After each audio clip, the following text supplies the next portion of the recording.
Of the Parks Accessibility Conference. My name is Allison and I will be your host for today. I am a 35-year-old female with short, light brown hair, and I'm wearing glasses and a light pink sweater today. Today's theme is major barriers affecting park accessibility. Before we dive in, I wanted to let attendees know that we have made some adjustments to the viewing options based on some feedback yesterday. We have both ASL and LSQ interpreters at our conference. However, we understand that seeing both interpreters might be overstimulating for some viewers. Unfortunately, Zoom does not allow customization of screen states, but we have adjusted the view on our YouTube live stream.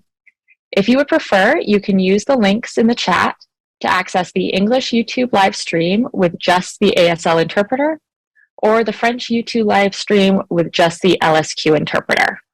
And thank you to the attendees who brought this to our attention. While this conference is virtual in nature and we have speakers and attendees from across Canada and internationally, the Parks Accessibility Research and Conference team acknowledge that the land on which this conference is hosted is the traditional sacred territory of many First Nations civilizations, including the Mississauga of the Credit Anishinaabe, Three Fires Confederacy Peoples, the Haudenosaunee Six Nations Confederacy Peoples, and the ancient Wendat peoples. The territory, which we refer to as Toronto, is ceded land covered under Treaty 13 between the Mississauga of the Credit Nation and the Crown. The sacred custodianship of these lands comes from the Dish with One Spoon Treaty and the covenant between the Anishinaabe and Haudenosaunee established way before contact with settlers. Today, this land is now home to many, including the First Nations peoples, as well as Métis and Inuit people. As settlers and visitors on this territory, we strive in our service to understand our responsibilities and purpose as custodians and caretakers of these sacred lands. At the same time, we strive to reconcile and understand these Indigenous civilizations who continue to be impacted by the ongoing process of colonialism. We invite all conference speakers and attendees to take a brief moment of self-reflection to contemplate your relationship with the land where you reside. As you attend this conference, let us pay respect to the Indigenous peoples that inhabited these sacred lands way before you and we arrived. And let us today pay our respects to the original caretakers of these sacred lands. Thank you. We have some housekeeping. We invite attendees to submit questions using the Q&A feature found at the bottom of your screens. Questions can also be submitted by telephone by calling 416-597-3422, extension 7879. And you can type that extension in right away and not have to listen to the UHN preamble. Questions can also be submitted by email to engineeringhealth@uhn.ca. We have a tight schedule to stick to, but we'll try to answer all questions time permitting. If you require French captions, those will be displayed on a separate screen. Please see the links in the chat box. If you are accessing the conference audio using the telephone line, you will only be able to hear the conference in the original language each speaker is using. And if you run into any technical difficulties accessing the conference, please email us at engineeringhealth@uhn.ca or call 416-597-3422, extension 7879. Just a reminder that we have a fully accessible virtual goodie bag available on our website. The items featured in the goodie bag are from various disability-focused and run Canadian companies and disabled artists. We are grateful and honored to feature these items at our conference. Today, we are opening up the conference with some words from Marie-Elen Brison, who is here from Parks Canada. Marie-Elen has been with Parks Canada since 2015 and is currently the Acting Director for Visitor Experience. Her presentation will be delivered half in French and half in English. Audio interpretation and captions will be provided based on the language channel selected by each attendee. Welcome, Marie-Hélène. Bonjour, merci Alison. Mon nom est Good Marie-Hélène. morning. Thank you, Alison. I'm Marie-Hélène. I'm the acting director for Parks Canada. I'm a white woman and I have red hair. Today, I'm wearing a wonderful green sweater, which is actually Parks Canada uniform. My pronouns are she, her, and I'm extremely pleased to be here today to present the agency to us to speak about our structure and the work that we conduct in terms of accessibility for our infrastructure, for the visitor experience. I'm accompanied with a number of colleagues who are also taking part in this meeting. As Alison mentioned, my name is Marie-Hélène Brisson. I'm the Director for Visitor Experience at Parks Canada. I am a white woman. I have red hair. Today, I am wearing a beautiful green shirt, which is the Parks Canada uniform. My pronouns are she and her. I'm really, really happy to be with you today, to be able to share a bit of the structure of the agency and the work that we're currently doing in visitor experience at Parks Canada. Donc, je vais commencer en français. So I'm going to start in French. I know that's a number of changes for the interpreters, but I thank you very much for your patience. We can change slides. Merci. Donc, l'Agence Parcs Canada est en fait... Parks Canada is the first organization of national parks in the world. We are there for more than 100 years. My presentation on the first slide shows the extent and the size of the agency. I know that in the next few days and tomorrow, yesterday we also spoke a great deal about national parks, but Parks Canada is far larger than that. And those who work in my team at the national office on the ground work with a number of different facilities, so I do want to mention them today as well. We're the biggest conservation agency in the country. We're a leader in the protection of natural resources and heritage resources in the country, and we're the most important provider of heritage tourism products in Canada. Overall, let me give you a few numbers to give you an idea. 171 national historic sites. We have 5 national marine conservation areas, 47 national parks, 1 national urban park, and others will be built soon. 7,500 dedicated employees. We're responsible for 20 of Canada's World Heritage Sites. We cover 450,000 square kilometers of areas that are protected. We have more than 7,000 kilometers of trails, 25 on average, million visits per year. As well, we monitor more than 200 plus species at risk. As well, we have more than 12,000 campsites to reserve each year. We're in charge of more than $26 billion of assets in infrastructures. As well, just a story, we're also responsible for more than 600 wonderful red chairs that are present throughout the countries, all across Canada. Next slide, please.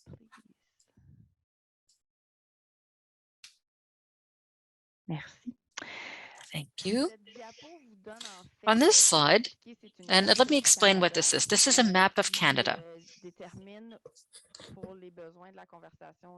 And that is for the purpose of today's conversation. It illustrates where we have national parks, as well as marine conservation areas. And on this map, we see that we have the southernmost point and the highest one in the north, and we also handle the coastal areas east and west, as well as the marine conservation areas that are present in all of the provinces and territories. So that's a vast territory that Parks Canada has to cover. What is our legislative mandate? It's two-sided, and I'll read this out and I'll explain it. On behalf of the people of Canada, we protect and present national significant examples of Canada's natural and cultural heritage and foster public understanding, appreciation, and enjoyment in ways that ensure their ecological and commemorative integrity for present and future generations. That's a lot of information in a brief text. Move to the next slide. Donc, en fait, So how we work to ensure that our mandate is relevant to visitors as well is that we do this on the basis of experiences. People who come to us at Parks Canada, we want to ensure that they have memorable experiences. And by having a wonderful experience, we develop a sense of belonging. And by doing this, we develop support for a specific site. And at the end of the day, when you support a site, we're encouraging the protection of that site. Next slide, please. So it is a meaningful visit and sustainable development. Again, I know that I'm repeating myself a little bit. That is when one has a meaningful experience and feels safe and that you're experiencing a wonderful time with families and friends. You develop a sense of belonging that will be specifically linked to a specific site, whether this be a historical site or a park. And this leaves us with memories. And this enables us to also develop a sense of responsibility vis-a-vis that area. And at the end of the day, it fosters the desire to protect it. And that is really what we're about.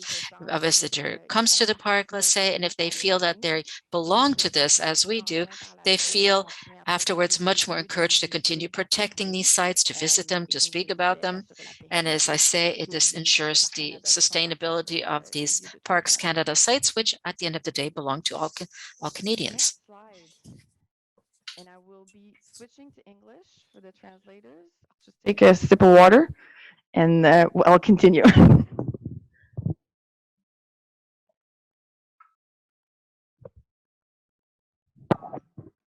Okay, so I wanted to explain also the variety of facilities that we have. Again, I know that we're talking about national parks mostly for the conferences for the 3 days, but the reality is that the teams at Parks Canada, they can be one moment dealing with a national historic site, the next a marine conservation area or a national park, and those skill sets are transferable. So I wanted to cover with you today in national historic sites the type of facilities that we have. So we're talking about lighthouses, tunnels, historical monuments, vessels, bastions and batteries for the historic sites we have that are related to military history, fortifications. We've got plenty of different styles of buildings and historic waterways, such as the Rideau Canal, for those of you who have been in Ottawa before. Next slide. Merci.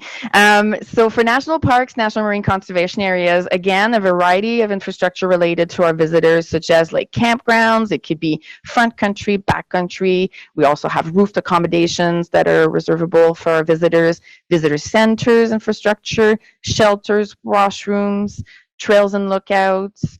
We've got golf courses, playgrounds, marinas, launches for boats, beaches. Lots of different types of interpretation, exhibits, and signage across the country, gathering and event spaces. We have lots of diverse day use areas and picnic areas for our visitors, as well as hot springs. In each of the facilities that I just described, we have programs and services for visitors. So it varies from information gathering, interpretation, could be different programs and workshops for a variety of age groups. We have rental equipment, also equipment accessible for people with disabilities, a variety of information on our website as well. That's a service. Transportation and tours is available across the country for various activities. Again, events and celebrations are available for visitors at any time. We have our visitor safety teams that are there to ensure safety for all of our visitors, and we have a great volunteering program as well that Canadians can contribute to and participate, but also as a visitor, when you come, you would be bound to work or be taking an activity often with some of our volunteer groups. That's in a nutshell what we do, which is, I feel a bit exhausted explaining it. It's a lot for such a small but powerful team. So our challenges in terms of accessibility for the Accessible Canada Act, making such a vast and diverse agency accessible by 2040 will be a challenge, but a challenge that we want to take on.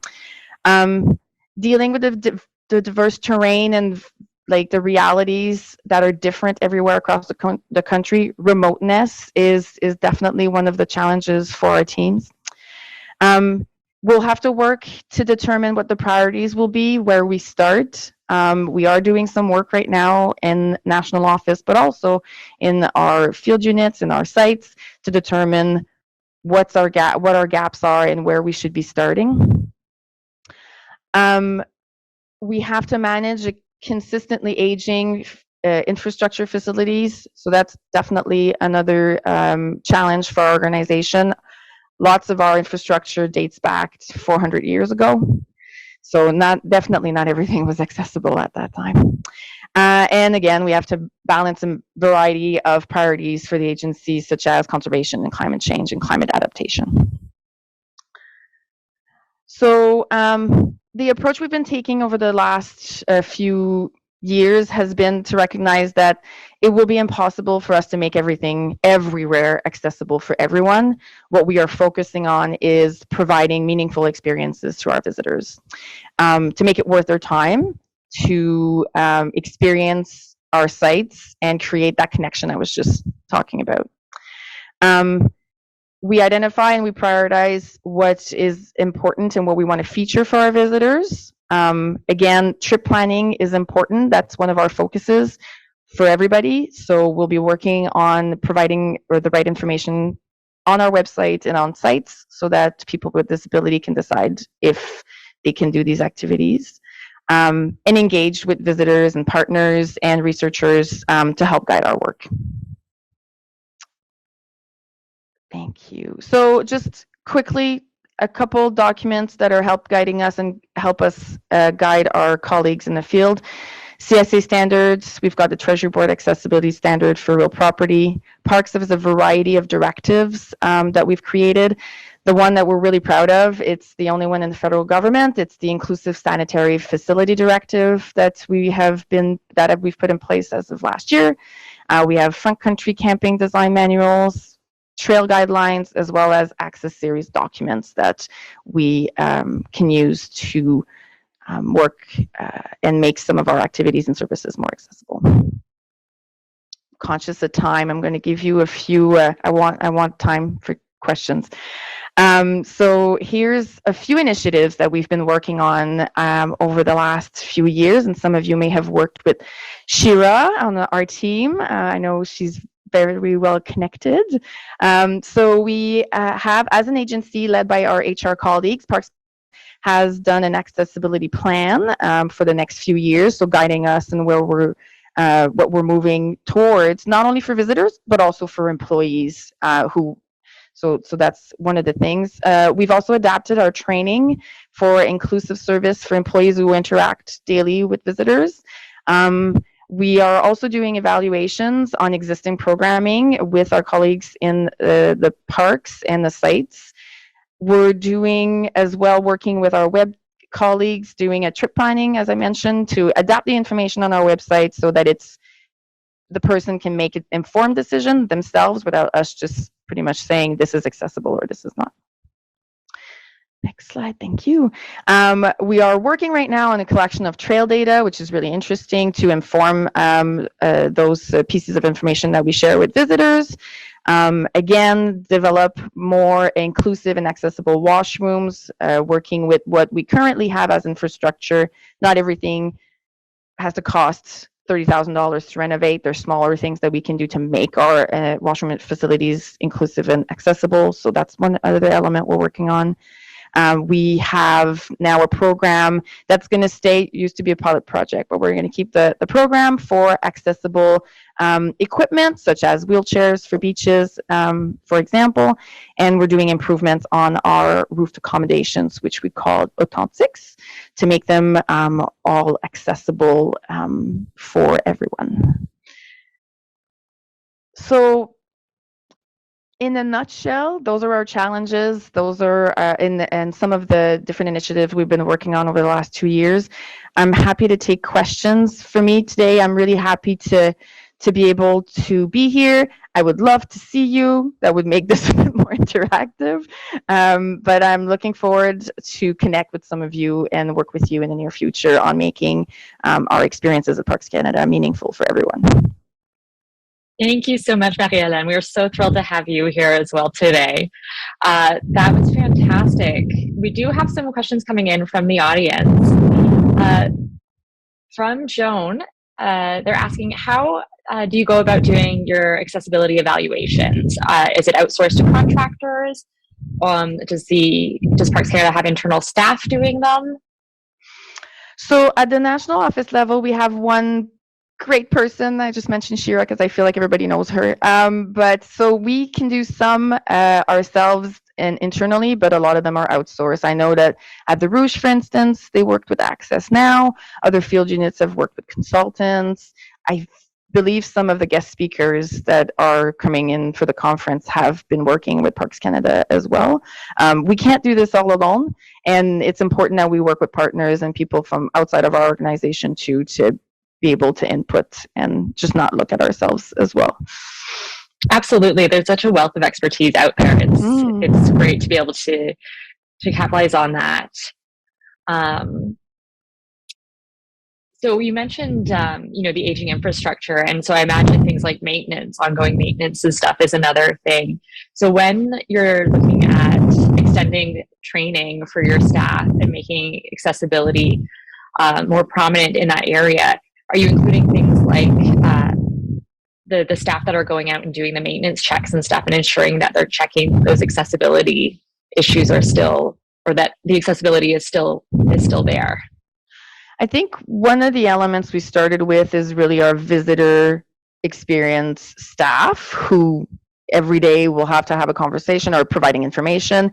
And then we're working towards providing our also sensibility training to all employees in every site, right? So it becomes a shared responsibility, essentially, to notice what is not accessible and what is accessible, right?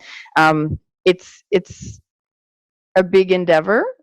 It's going to take time for us to get there, but we've started so that everybody can. I find accessibility for me, it's also like bilingualism, like it's a shared responsibility.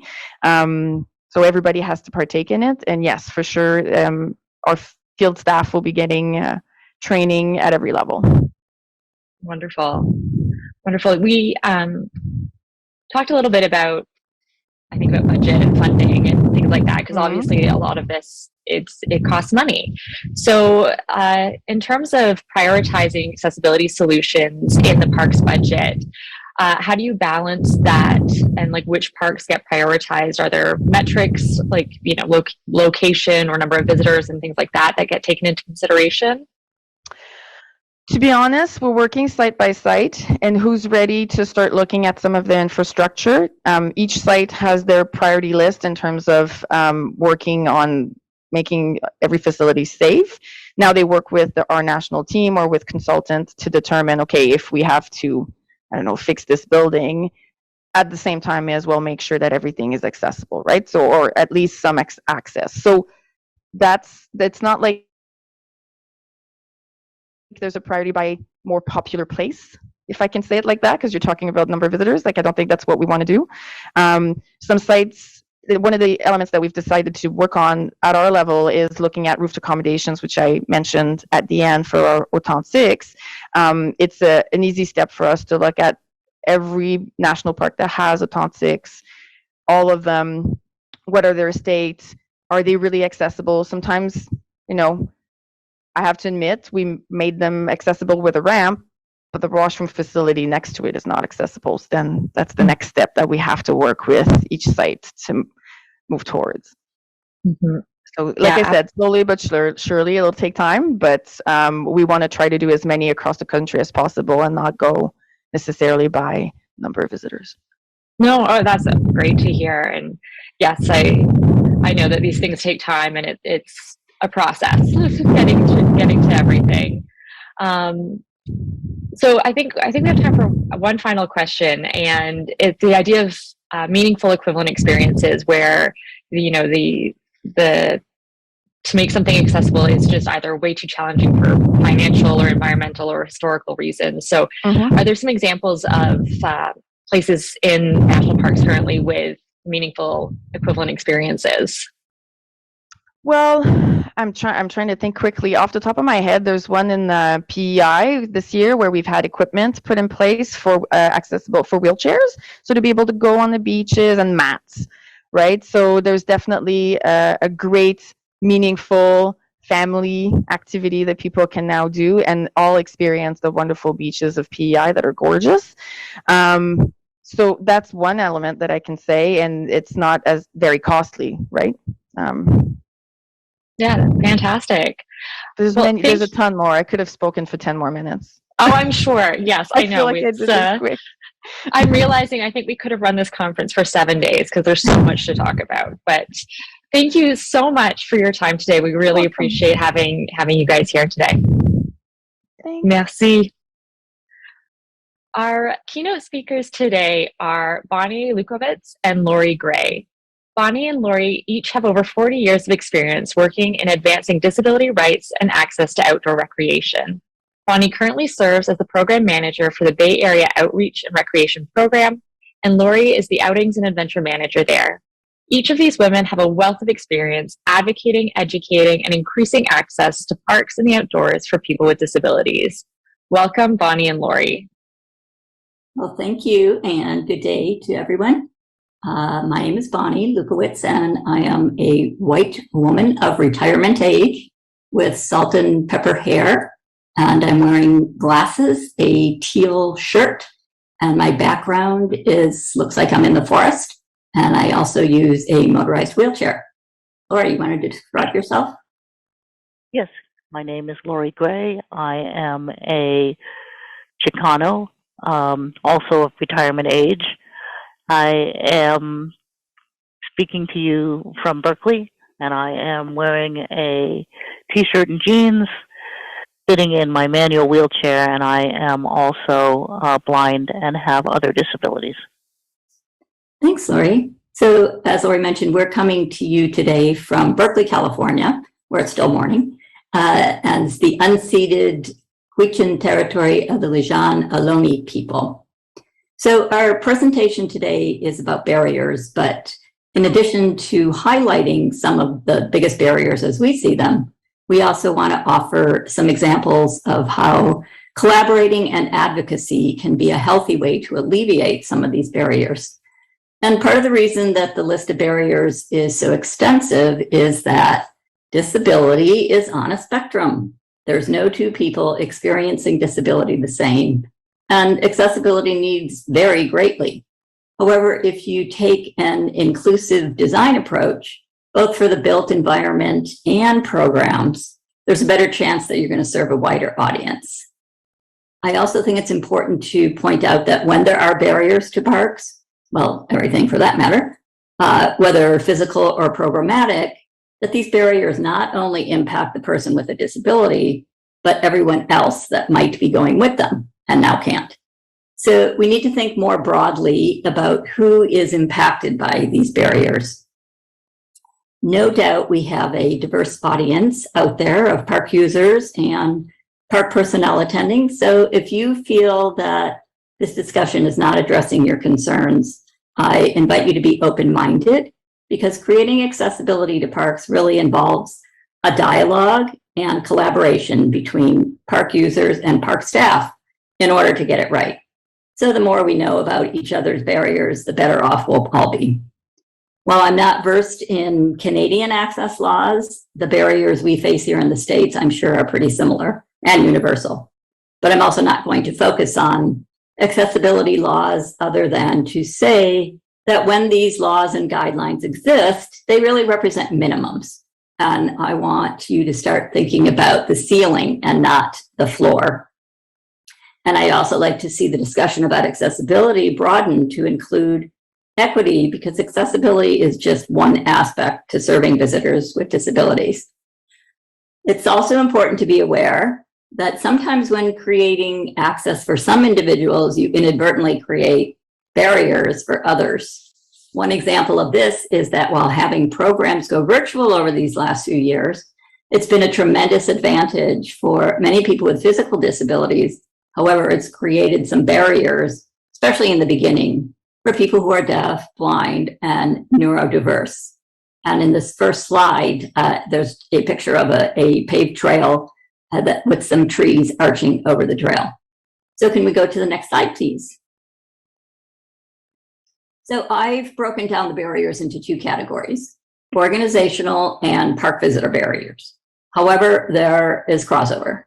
In fact, there's one overarching barrier, which I consider the single greatest barrier to accessibility, and it's what I call the information barrier, and for which I spent a good part of my career working to eliminate. I was happy to hear Marie-Helene talk about some of their guiding principles and mention trip planning as one of the issues they were going to be addressing. So I even suggest that the information barrier is the easiest and least expensive barrier to remove, and can also have the biggest bang for your buck. I know others are going to be speaking on this topic, so I'm not really going to delve into it too much, other than to say that there's a tremendous need for more comprehensive access information anywhere that people go to get their information. Because this lack of information currently means that people with disabilities must become online sleuths. We have to check out blogs, social media posts, talk to friends, websites, and even make phone calls, if we can even find a phone number to call, to find out what we might encounter even on so-called accessible trails, since that term typically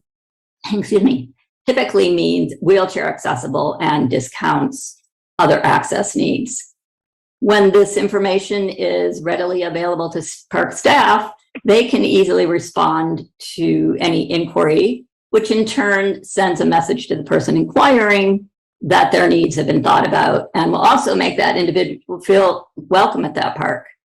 And it also prevents staff from giving erroneous information that could negatively impact the visitor's experience, such as one that I had a few years ago when I was visiting Zion National Park.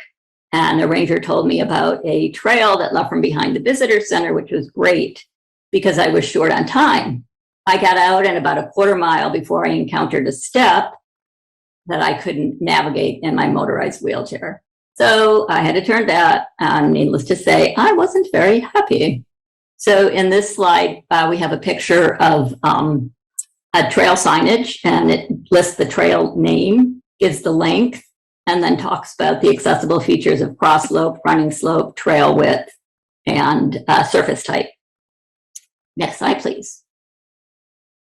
So we have very limited time, so I'm just going to quickly mention some of the biggest barriers as we see them. And they also aren't listed in any specific order. So we've already talked about the need for access information, or the barrier. And the next one, organizational-wide buy-in. So in order for accessibility and inclusion to take on meaning, it really requires a cultural shift and buy-in at the top levels. If it doesn't start there, it won't happen or be sustainable.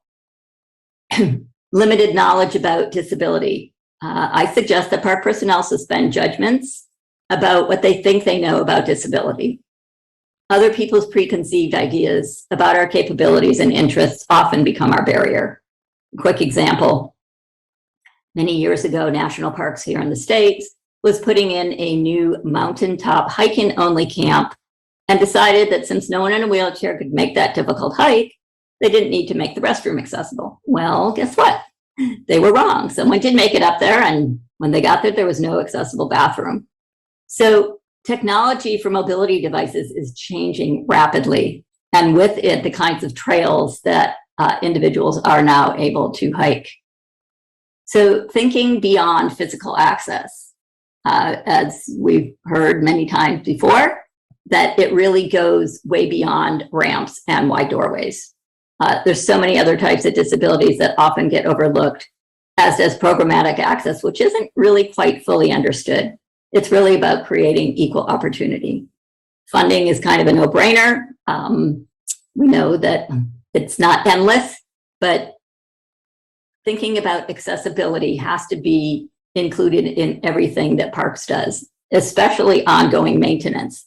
Nothing more frustrating than coming across a situation that used to be accessible and no longer is. Next slide, please. Moving on to park visitor barriers. Again, here we see the lack of information. Physical access, well, we know that nature is not inherently accessible. Transportation is really a big barrier for where Lori and I live, I imagine elsewhere. And we're in a really large metropolitan area. Often public transit doesn't go to parks, and often there is no physical address for a trailhead or visitor center, which means that paratransit won't drop you off without an address. We're working with our local parks on this, and it's an example of where a little advocacy can lead to inexpensive barrier removal. Communication, it's important to think about programs in their entirety, from how people hear, learn about the program, utilize the facilities, and interact with staff and other participants in the program. This can include signage for trails and on maps, materials in alternative formats, having an accessible website, providing a sign language interpreter. And Lori has taught me that not listing a phone number to sign up for programs is a big barrier for some blind individuals, because some of the event registration software like Eventbrite, Sign Up Genius don't work with screen readers. Also, we have to recognize not everyone has computer access or internet access. Then there's historical exclusion. You know, the adage, build it and they will come, doesn't necessarily apply to groups of people that have traditionally been excluded. And we know from other marginalized groups that if they don't see that staff, if they don't see staff that represents their identity, they're likely to feel less welcome. So next slide, please. In the beginning, I mentioned that to get access right requires dialogue and collaboration. I now want to turn it over to Lori to talk about the advocacy work that she's done with our regional park district, which happens to be the largest in the country, spanning, there are 73 parks spanning across 125,000 acres. So Lori, we are at 9:18. Forming partnerships with community groups and parks has been a very effective advocacy tool. We have a long-standing partnership with East Bay Regional Parks District. This started when I had to contact parks individually to get information because their website was not accessible for a screen reader. And even if I'd been able to read the website, it's pretty clear that there wasn't going to be any access information there at the time I was looking. So I was contacting rangers individually, parks personnel, and docents to set up outings to some of the parks. It became clear that none of us had much information about what the accessibility features were. Working with the staff was the beginning of our partnership. This partnership has enabled us to go camping with East Bay Park staff. Over the last 14 years, over 100 individuals with disabilities, their families, friends, and caregivers have been able to participate in a weekend camping trip where folks learned what it takes to do a tent camping outing. One issue we had to figure out was how to recharge a power chair on a 3-day camping trip. Initially, we used a generator. However, due to the noise, after a couple of years, we couldn't do that anymore. Now we run a power cord from the power closet next to the bathroom to our campsite. This enables us to power wheelchairs, CPAP machines, and inflate aerobeds. We can only do this, however, on a camping trip staffed by East Bay Parks, which means we cannot do this independently yet. However, due to the raised awareness on this issue, the parks are now planning to install a power outlet at the large group campsite we use at Lake Del Val. They are also going to be providing power for their new group campsite at the Quarry Lakes Dumbarton Campground. This partnership has also resulted in opportunities for training parks personnel regarding disability awareness, equity, and inclusion. We work with our partners to create visitor center exhibits with Braille, large print, and audio features. We collaborated on a series of virtual and in-person outings, including a Black Diamond Mine outing. During the pandemic, participants signed up for a virtual tour of the mine. They were provided with a kit containing plants, rocks, and items to touch, smell, and taste. These items were marked with large print and puff paint representing Braille. The naturalist referred to them during the Zoom, and this added a hands-on component. This enhanced the overall experience for everyone. Last December, we went to Black Diamond Mine for an in-person tour of the mine and picnic. We also got to check out skulls, plants, and other pelts, and a sound station. We also work with the Golden Gate National Recreation Area, otherwise known as GGNRA. We had to take a different approach here. The approach that myself and other advocates took, and is sometimes necessary, was to file an official complaint because GGNRA was not in compliance and needed motivation to create access. They continue to be our partners. We have provided space for community workshops and open houses for GGNRA to get the word out about planned access improvements. And this has given the community an opportunity for input during the design process. These partnerships have created an opportunity for an ongoing dialogue and continued community engagement. Nothing about us without us. And this has resulted in greater access. Thank you. Thanks, Lori. And the slide that we have up is the Black Diamond Mines, and it shows a ranger with a welcome borp sign and then a group of participants wandering around a very green lawn, which is not green right now. Next slide, please. So I have always ascribed to the practice of to be the change that you want to see in the world. So I've spent most of my life advocating for greater access. And yes, it shouldn't fall on disabled people to shoulder the burden of enforcing our rights. But I have found that when trying to gain better access, educating people is often much more effective and appreciated than confrontation. And it can lead to rewarding relationships. Most recently, I have taken to filing access complaints with our Parks District, and they've been super responsive to fixing the problems. The complaints have been easy fixes that maintenance staff could do in a few hours. And I'm always told, well, we don't know what we don't know, so we need people to tell us. So this is an example of a place called Coyote Hills. And when the park put in overflow parking due to high usage during the pandemic, they didn't put in access aisles at the accessible parking space. So after I notified them about it, they installed an access aisle within a few days. And this slide shows the first photo on the left without an access aisle and the photo on the right with an access aisle. Next slide. At the same park, they installed an inaccessible pay machine at the entrance. We discussed solutions and they came up with a temporary one. My personal solution was to buy a park membership, which entitled me to free entrance, so I didn't have to pay. So what resulted from my interactions with the park district is that now they see me as a community partner instead of a thorn in their side. I've been asked to help staff publish an article in Parks Journal, participate on a trail users advisory group, and this Friday I'll be on a hiring panel for a new recreation program manager. It's been a win-win.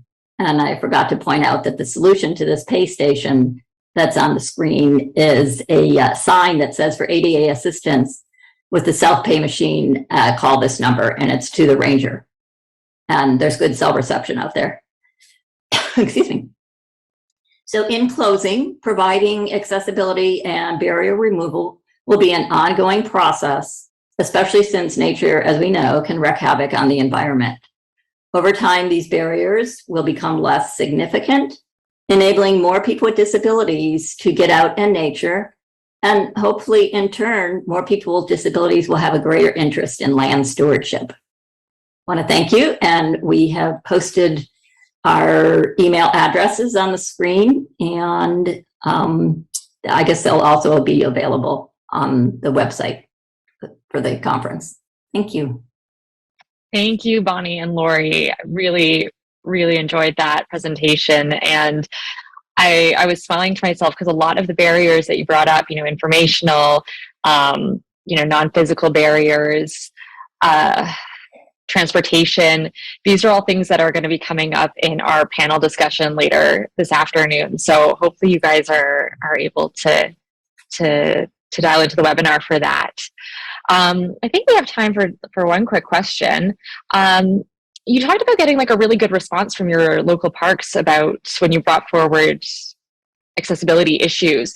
Do you know if they have like a dedicated person, like a customer service rep who is highly focused on that?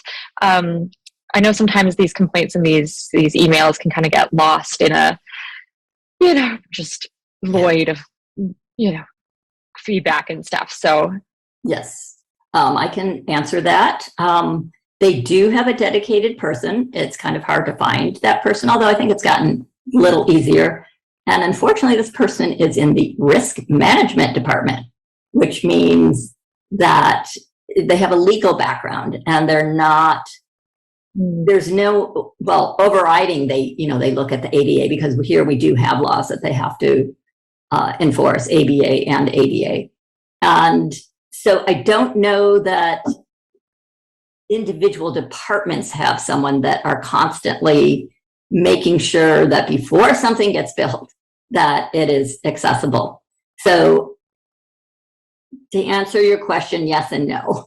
I think they're in the wrong department, but there is a way, and they want you to make it a formal complaint instead of just talking to, a park ranger, which a lot of people don't want to take the time to do, understandably. But I really think we have to if we want to see the changes. absolutely. Well, I'd like to thank you both so much for your time today. We're so grateful to have you guys, both of you, speak at our conference. Thanks for the invite. Thank you. Thank you very much.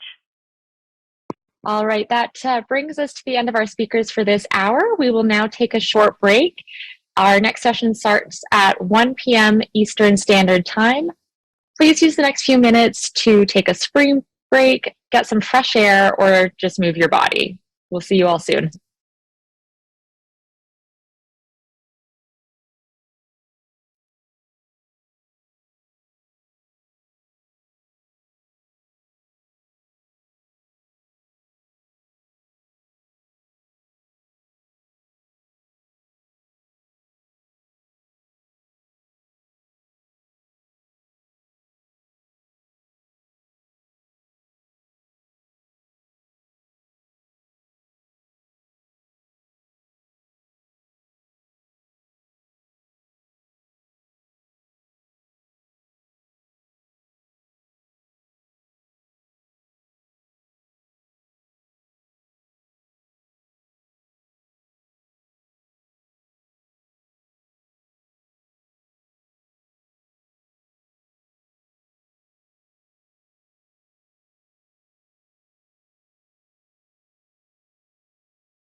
Welcome back, everyone. We will be starting the next session shortly.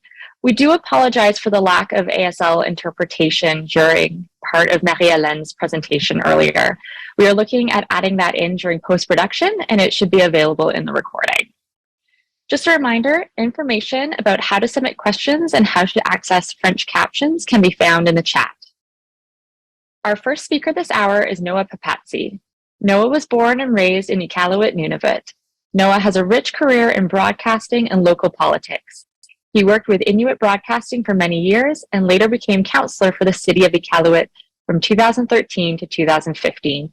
He is the present chair for the Disability Advisory Committee, and we welcome Noah to the stage.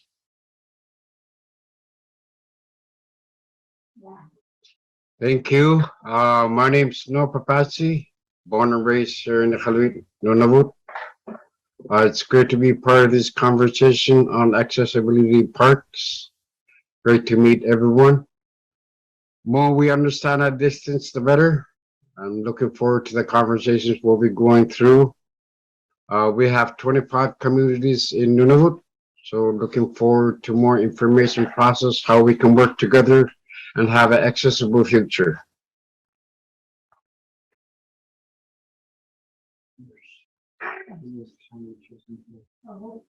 Iqaluit, Nunavut, we have a population of 37,000 people in Nunavut. In Iqaluit is the capital city. We have about 8,000 people altogether. All across Nunavut, we have 25 communities.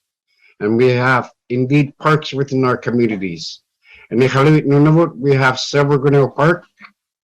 And as well as in other parks, it gets more beautiful. The more we get out there, the better.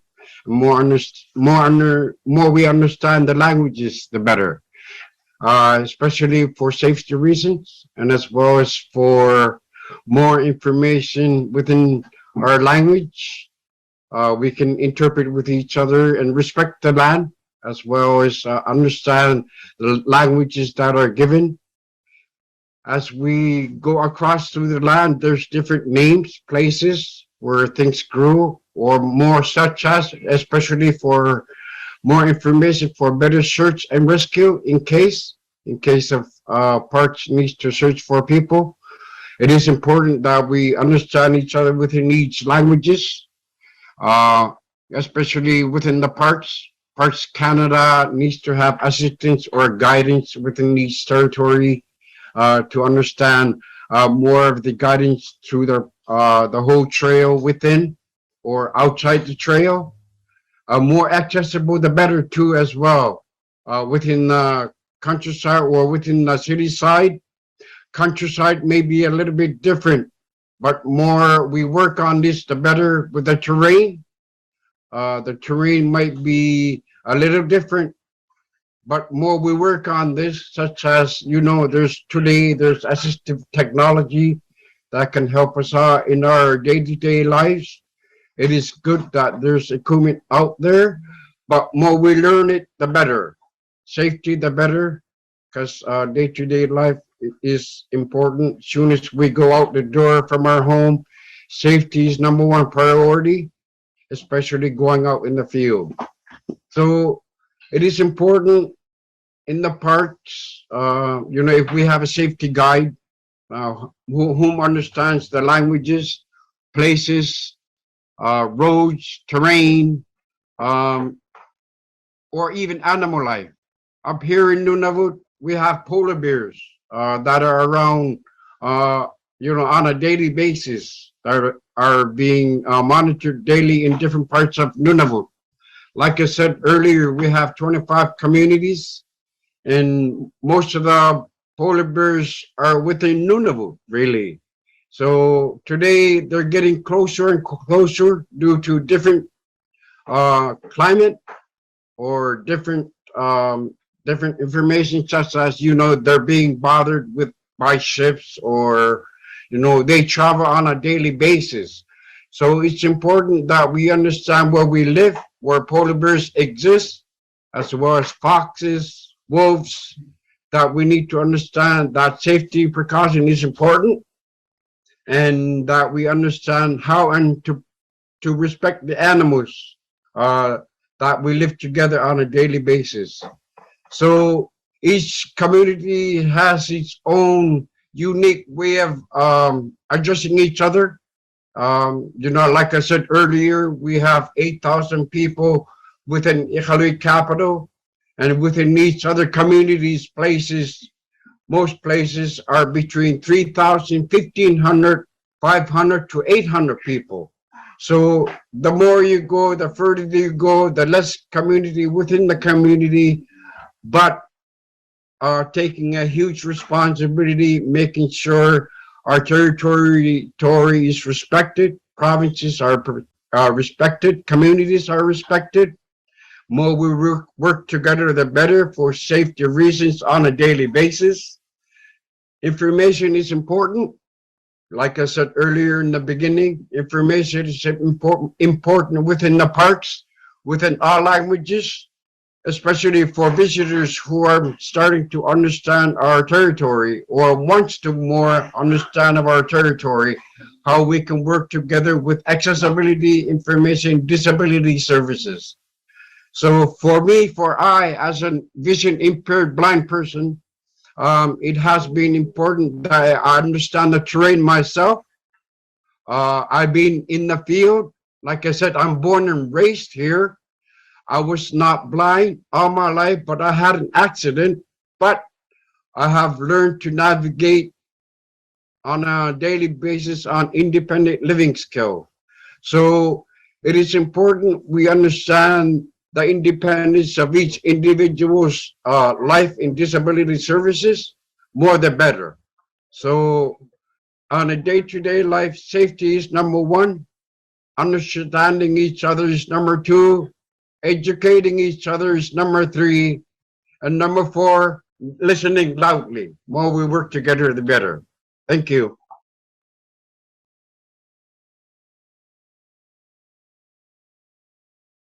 Thank you, Noah. We have a few questions come in from the audience. Someone is wondering if you can describe some of the safety precautions that you take when you go out into the parks. Thank you for the question. Yes, when I go to the parks, I'm always about safety. I make sure I bring, I go out with my communication, either radio or a phone. I bring my cane with me. I bring a bag full of goodies that's important for out in the tundra, such as snacks or other information. And it's important that I understand the terrain where I'm going and making sure that I tell someone where I'm going, especially.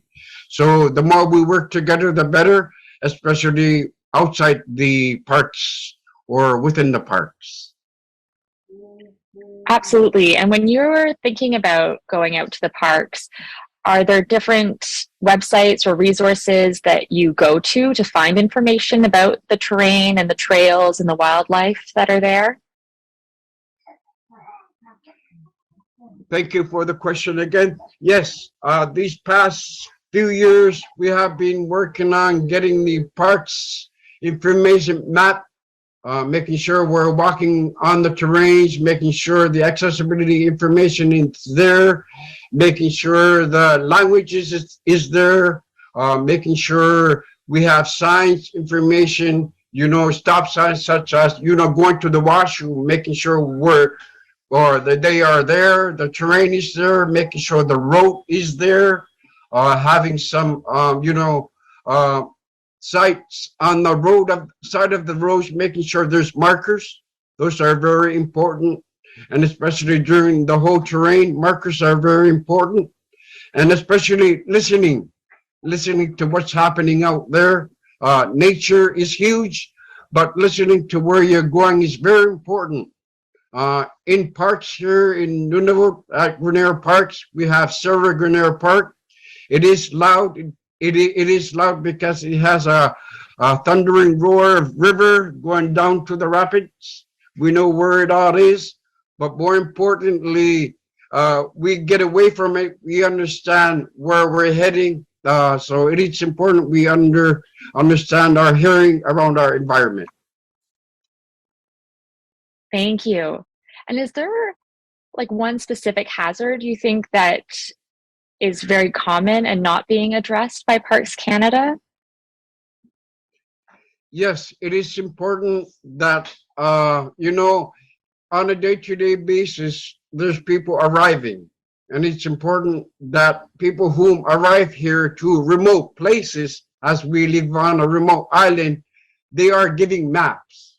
Understanding the terrain, understanding the community city is very important, especially if you're going out and about, just say for 5 minutes, but becomes, dangerous situation where people need to find you. That usually happens, and we want to avoid that. It is important that we give this information to people who are arriving and new to our community city so we can understand and address each other properly. Thank you. I think we have time for a couple more questions. Given, I know you've worked a little bit with Parks Canada and the local parks in Nunavut.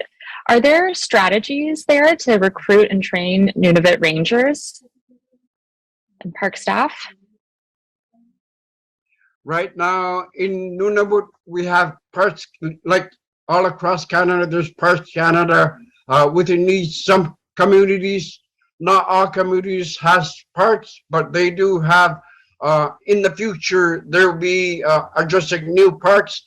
But within these parks where people arrive, such as, people arriving from ships, visitors arriving, understanding more of the parks, it is important that, we understand, like for Iqaluit, for instance, we do have a national park building where you can get information, talk to an individual who's a park officer, but more we strategize, the better. So we need to make things stronger, especially within the workforces or around Tundra Valley.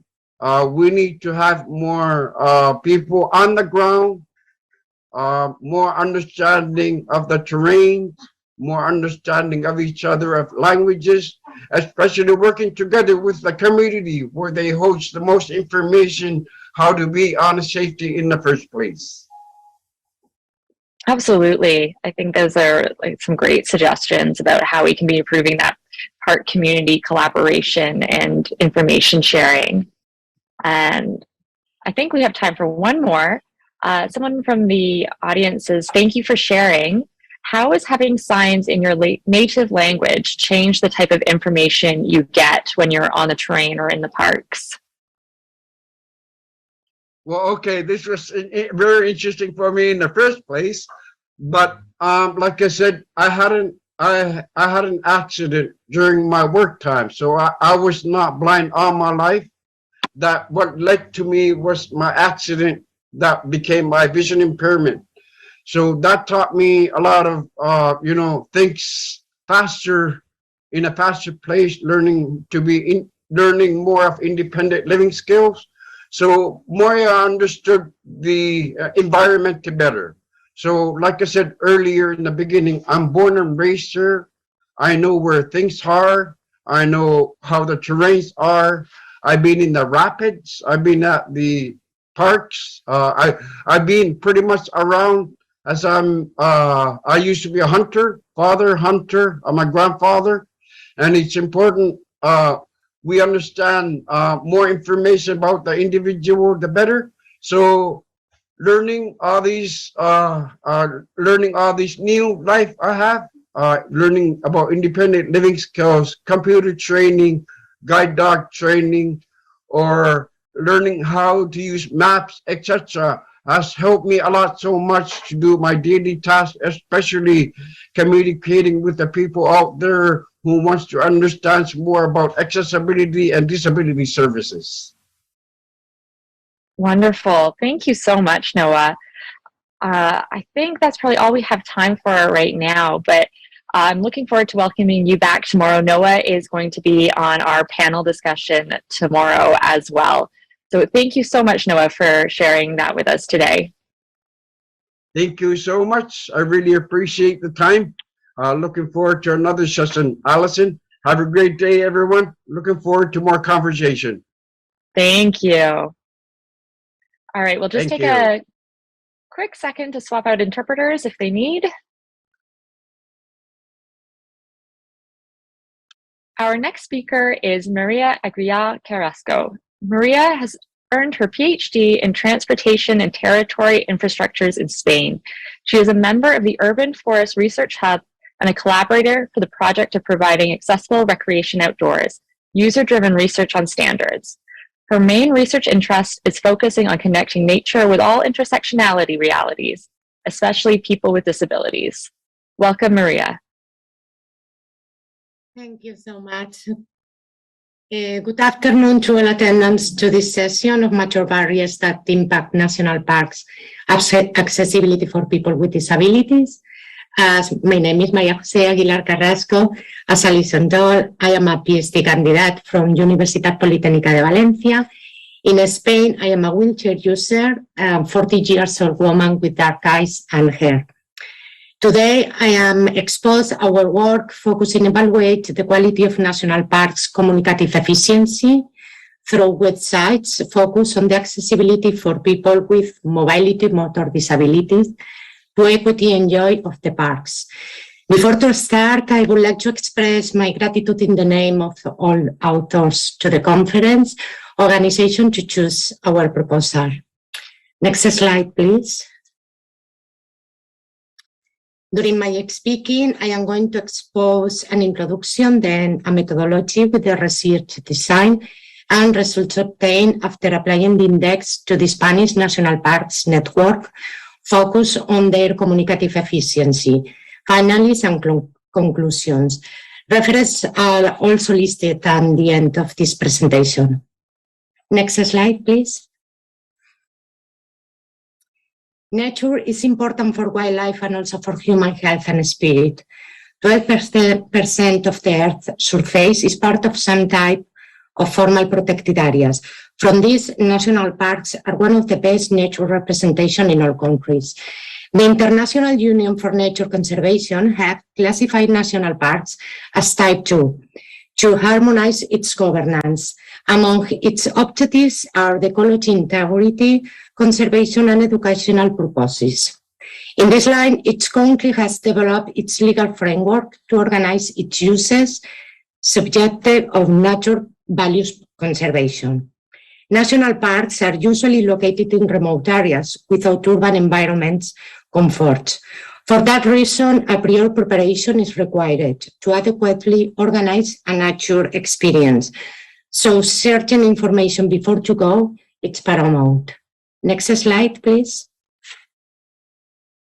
Tourism in protected areas is a major part of the global tourism industry, whose scale and impact are enormous. Visitation figures are increasing year after year. As it showed in Spanish national parks data from 2007 to 2017, its visits have increased in 5 million of visitors in 10 years. So not only does it seem necessary to regulate the influx of visitors, providing reliable information on the state of the parks should be considered into the management plans parks. As internet becomes a common tool to search information about tourist experience, the information provided in websites have high influence in people's wishes and expectations. For instance, National Parks official website should provide the information needed to promote safe outdoors for all people who would like to visit it. Next slide, please. In Spain, according with the last survey done in 2008, results show that near than 4 million people reporting having a disability. That means around 10% of the total Spanish population, being similar for the whole of the European Union. The Union, aware there were still some barriers that prevent people with disabilities full participation in society, has developed a legal framework based on equality and non-discrimination of people with disability as a pillar of its policies. Last one developed by the Commission is the strategy for the rights of persons with disabilities. 2021-2030, where accessibility is defined as the set of principles and techniques which allow people to have access to the physical environment and to the information and communication technologies and systems on an equal basis with others. Taking into consideration the legal framework and figures, it seems necessary to know people with disabilities needs, evaluating which causes could might constrain their enjoyment into the nature on equal terms than people without disabilities. Next slide, please. According to Eurostat, information and communication technologies used in households in Europe, also in Spain, has been exponentially increased year after year from 2012 to 2021. Internet has transformed our way to obtain information and communicative between us. So it has also an impact on the efficiency and effectiveness nature-based tourism. Due to the rapid evolution of digital communication, one barrier more can be added for people with disabilities. So national parks will be able to benefit from this tool to promote the benefits of natural spaces and take advantages to equally educate society in environmental values. Web content accessibility guidelines from World Wide Web Consortium have developed functional websites requirements in terms of accessibility. However, how national parks network should inform on its official websites to invite people with mobility or motor disabilities to go there requires attention to comply with both the European and Spanish legal framework. Next slide, please. Aiming to comply with the European directive and prioritizing people with mobility motor disabilities of those requirements to equally explore national parks, the present study is based on quantifying the communicative efficiency of the websites through a specific index, with which analyze the quality of each national park website in terms of information useful from them, taking into consideration its visibility in search engines. Next slide, please. The research design methodology was done in 4 stages. First one, building a database with national park information attributes. Second one, formulation of the website accessibility information index, called WAIT, applying analytical hierarchical process to weight each variable. Third stage, website evaluation, applying the index to obtain Spanish national park website quality. And last one, the efficiency evaluation, calculated through the combination of the index with the search engine optimization position for each URLs. Next slide, please. Results in figures shows the whole structure of the website accessibility information index. It is composed of 4 indicators. Information and communication technology. It corresponds with the ID for each URLs evaluated where the basic data about the website is collected as national park represented. Website name, copyright, public or private management, and SEO position. This indicator was not weighted. Second one, indicator of general information, where variables on the relevant data about the information provided about national parks' natural resources. There's one, the indicator of the public use. All variables are focused in outdoor and indoor amenities that will make possible the natural enjoyment for people with mobility motor disabilities. The variable equipment was disaggregated into 4 subvariables according with the Europark classification. And last one, the indicator of the accessibility anchor is a univariate indicator that responds to the navigability criterion, which displays the existence or not of an accessibility extension on the website identified by the International Disability Isotype. and where all the information about accessibility facilities for people with disabilities, recreation, could be explained as observed in the UK official national park website. Next slide, please. The evaluation was done in February 2022. The Spanish National Park Network is composed for 16 parks, last one declared on 2019. The search engine used was Google Chrome. It provides 129 total URLs, which compose the database to analyze its websites. According to Spanish regulation, official websites managed for the public administration must be accessible to all users. So the database was classified according with its management. Results show 78 websites were managed for public administration and 51 were private ones. From those, only 39 provide information about any of the variables which compose the website Accessibility Information Index. 5 private managed and 34 belonging to the public administration. As graph shows, for disaggregated indicators, there is differences in terms of information provided for each indicator between public and private websites managed, having the public ones best quality than private. Next slide, please. Website's efficiency value was calculated as the index value for each one combined with search engine optimization position on Google Chrome. It is represented on a chart where SEO position value is transformed from 0 to 1 relative gradient. It is displayed on the x-axis and website accessibility information value on the other axis. Then, to interpret the results easier, the chart was segmented into 4 quadrants defining efficiency objectives.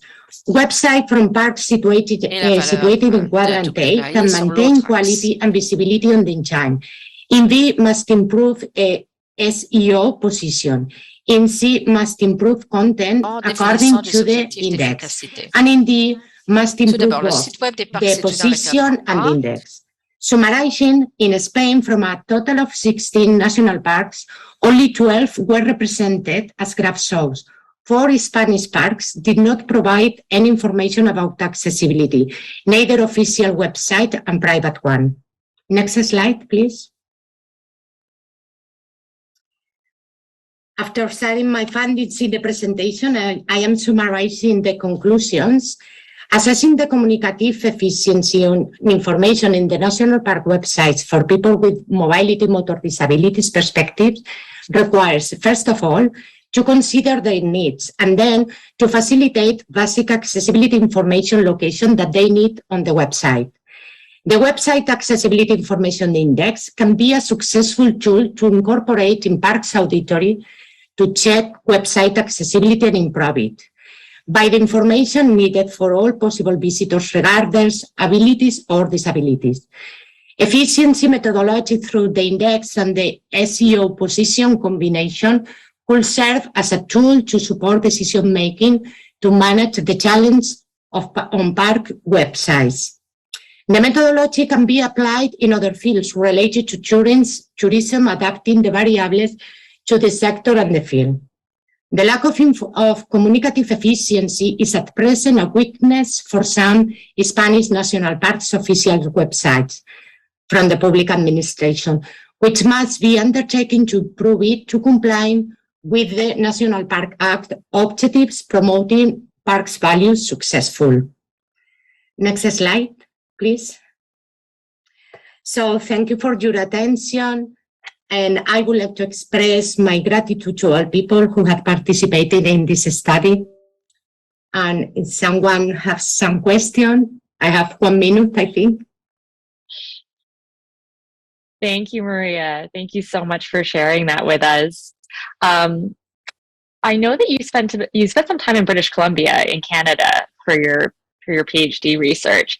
And I was wondering if you could just share a little bit of some of the differences you've seen in the parks in British Columbia and Canada versus the parks in Spain.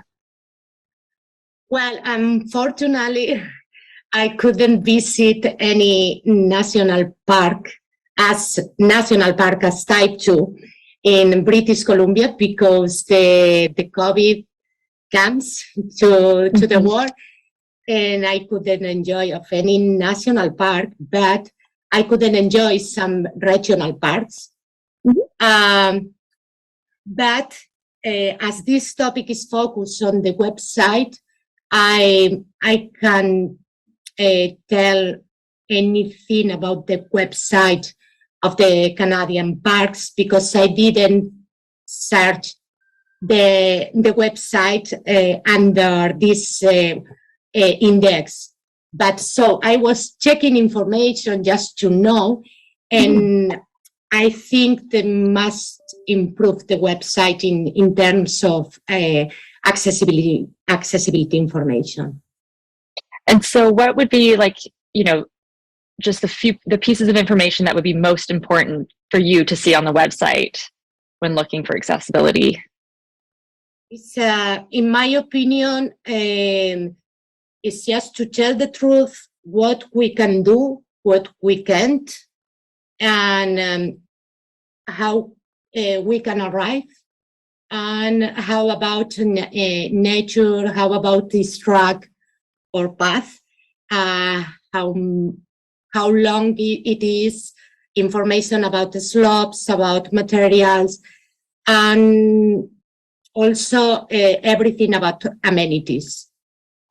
Wonderful. Thank you so much for presenting with us today. We really appreciate it. Thank you. Thank you. We'll just give a brief moment for the interpreters to swap out if they need to. Our third speaker this hour is Isabel Dusham. Isabel is the current president for the board of directors for Keru. Her personal experience of living with spinal cord injury since her car accident in 1988, combined with her master's degree in tourism management and planning at ICAM University in Montreal, gave her a unique perspective on the barriers faced by tourists with disabilities and on solutions to be implemented to promote tourism for all. Welcome, Isabel. Thank you so much. It was so nice to get the invitation. I'm very happy to be with you today. Like many, I wish we could have been in person because Bonnie that spoke just a bit earlier has been a reference for me for years. I know that Simon Darcy from Australia is going to be on as well. And I'm working with TLAC and Shira on the Canadian standard for outdoor spaces. So it's really an honor to be with you, even though we can't be in person. So as mentioned, I have both the academic and live-in situation to help me give this presentation today. And what I will be talking about is what are, according to our team at Kirul, what are the three main obstacles that we see when we try to go to parks, and what are some of the solutions we think that could be easily done and make it more accessible for all. So Kirul, next slide, sorry. I've forgot to begin by saying that I am a Caucasian female. In the picture in the slide, we see that I have light blue hair with the long part being dark blue. Since then, I have changed, and now my hair is green at the top and blue at the bottom. I am referred to by she or elle in French. Next slide. So just a quick bit on who Kirul is. We are an organization based in the province of Quebec in the city of Montreal. We were founded in 1979 by Mr. André Leclerc that had cerebral paralysis and wanted to create an organization to make sure that tourism and culture became more accessible to all. Kirul comes from a combination of Quebec and Roll. And we are lucky enough to have the support of the Ministry of Tourism here in the province of Quebec to help us promote accessibility and reach out to the travel industry to have them listen to our speech about accessibility and also use our tools to become more accessible. Next. So the first obstacle of the three that we identified is built an existing environment and infrastructure. Next. I forgot to say that we had a nice picture of a man in skiing downhill in one of those accessible ski structures. So with the first obstacle, some trails and activities will never be accessible for all. So what does that mean? It means that sometimes the environment is not, it's impossible to make it accessible because maybe it's too steep, maybe it's the rocks that can't be moved. It could be there are trees and that we need to protect those trees. It could also be because of safety hazard. Noah mentioned some of those hazards before.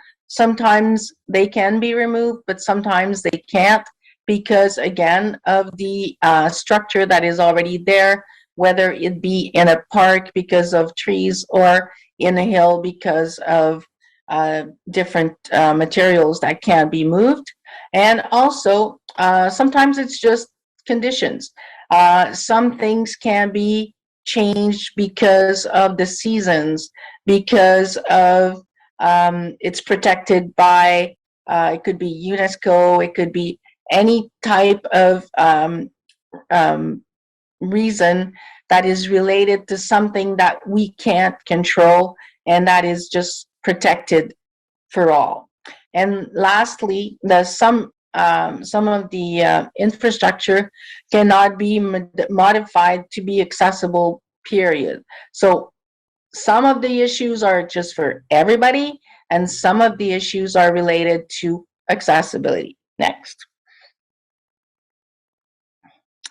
So our advice is to always go and make accessible what is possible. That is the easiest way for everybody, and also the safest way for everybody to get around.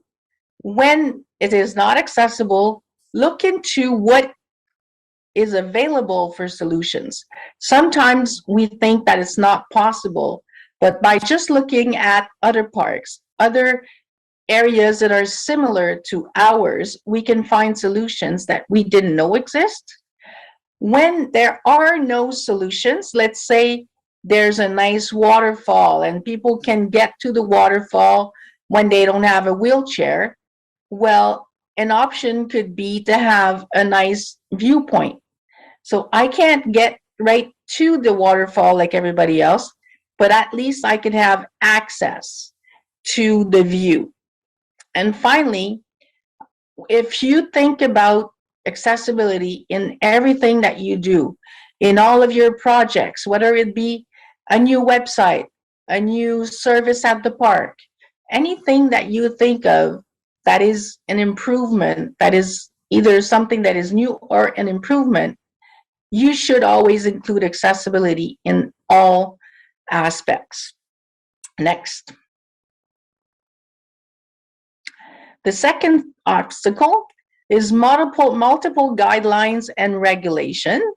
And here we see a nice picture of two people coming in to a park to pay for their tickets. Next. So in that obstacle, the first one is multiple legislation. There could be federal, provincial, municipal. There's also different building codes, the Canadian one, the provincial one.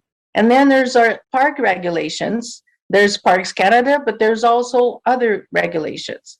So what do we do with all of those legislation, and how do we choose what we do to improve the accessibility is definitely a big issue. And finally, for the visitor, standards and guidelines are not the same in all parks. Sometimes you need to buy your tickets ahead. Sometimes you need You can buy directly on site only. There's not all the same equipments from one park to another. So how do you find your way when you want to go to a park? Next slide. So our advice is, first of all, regarding legislation, we say go with the stricter rules. If you go with what is more defining, more it's accessible to more people, then you're going the right way. And for information to make it easier for all visitors in a park, it's always think about the entire journey to begin with.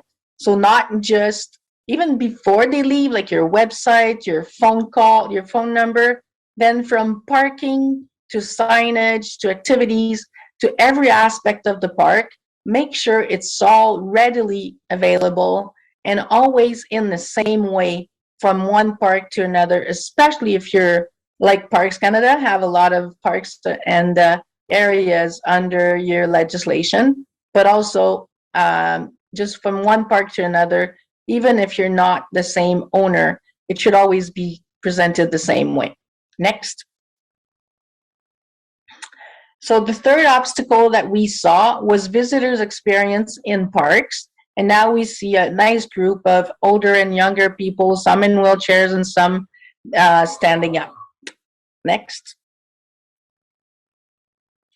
So in this obstacle, the main thing that we see is how people are not aware of their own abilities and needs. Sometimes it's because you've never been to a park, so you don't know really what you need in the park. Sometimes it could be because you didn't get the right information, or you didn't know how to get the information even before going to the park. It could also be that, oh, this looks pretty easy to me, so I'll go anyway. And then halfway through, you can't walk anymore because it's just steeper than you thought. Or sometimes it could also be that for the person, they just didn't notice that they're getting older, or that it's more difficult for them to walk or to go up a hill with a wheelchair. So these are all obstacles that are coming from the person themselves. Next. And so for our advice is for the parks, or for the management of the parks, is first of all to try and help the person that is coming to your park be clear about your accessibility levels. Really have explicit signage saying this is for beginners, this is a big slope. Anything that would be very informative for the person that wants to come and visit your park.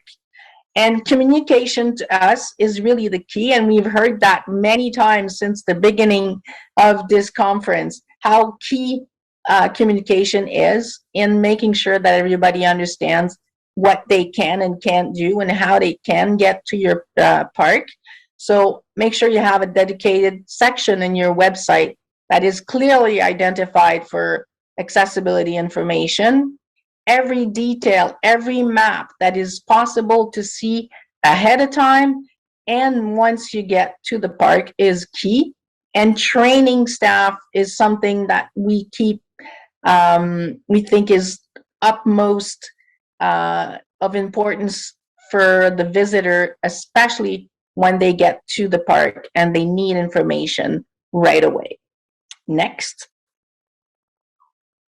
So those were the three obstacles. The last thing I want to mention is we have resources and contacts, and right now you have a picture of somebody looking at a map. And next. So we have documents online. One is Le Plein Air pour tous. It's only in French for now, but it has a lot of pictures showing you what to do to become accessible, a lot of links to other organizations and parks that can give you information on outdoor activities. And our website as well has a lot of information in the business section with, again, technical sheets and how to get the trainings that we can give. And next. That was everything I had to tell you for today. Thank you for your attention. And I guess we now have 2.5 minutes left for questions. Thank you so much, Isabel. We do have a few questions that have come in. First, I will say you guys shared your Plein Air pour tous with us, and it's a fantastic resource, really great. So we're very grateful to you guys for putting that together and sharing it. So one question came in from the audience, and that is, when Caru is communicating with guides and attending activities, what sort of advice do you have for staff so that they're keeping accessibility in mind? Well, the first thing is understanding. I think it was Bonnie that mentioned it earlier today.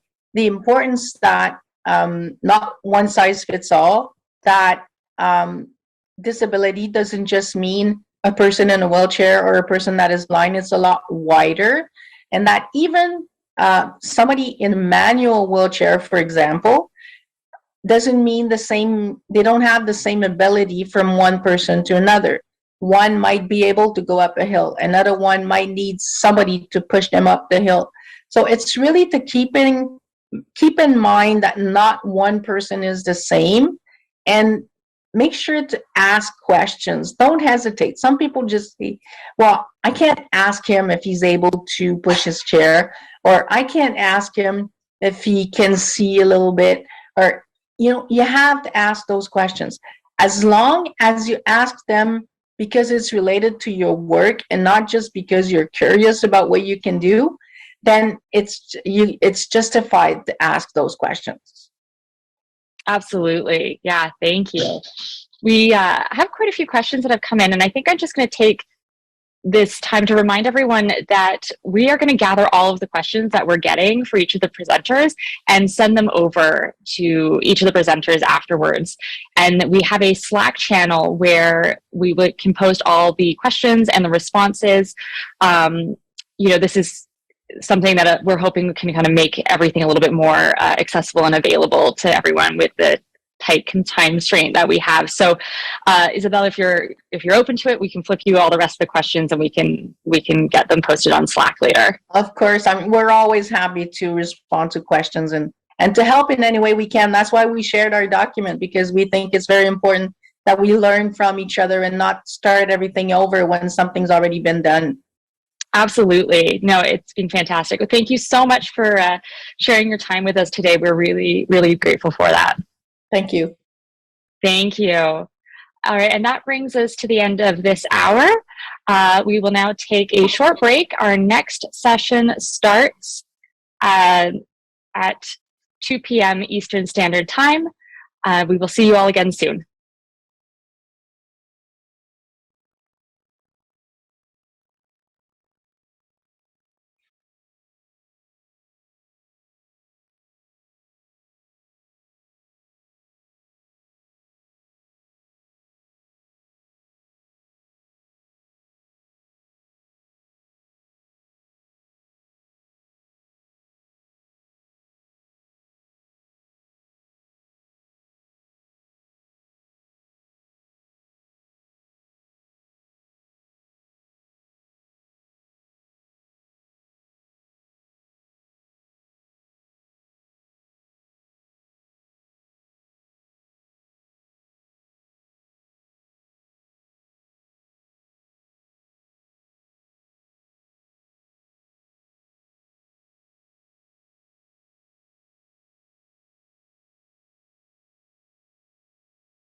Welcome back, everyone. We will be starting the next session shortly. Just a reminder, information about how to submit questions and how to access French captions can be found in the chat. Our first speaker this hour is Mary Silvani. Mary was an ambassador for the Alberta Parks Push to Open program and is passionate about educating others about the importance of access for all to parks and nature. She is currently pursuing a Bachelor of Arts in Social Justice and Catholic Studies at St. Mary University in Calgary, Alberta. Welcome, Mary.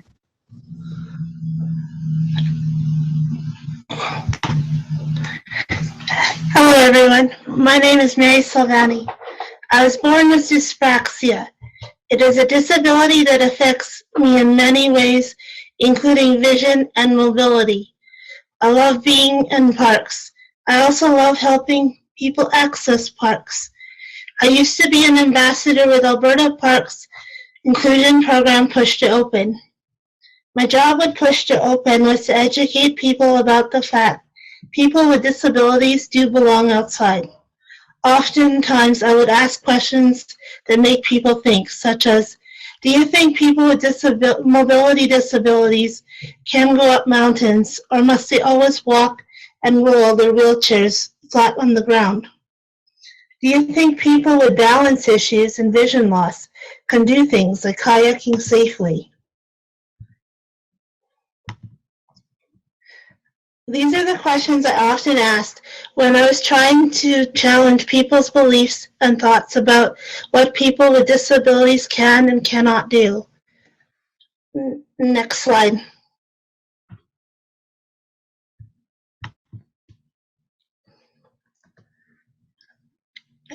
That's the next one after that.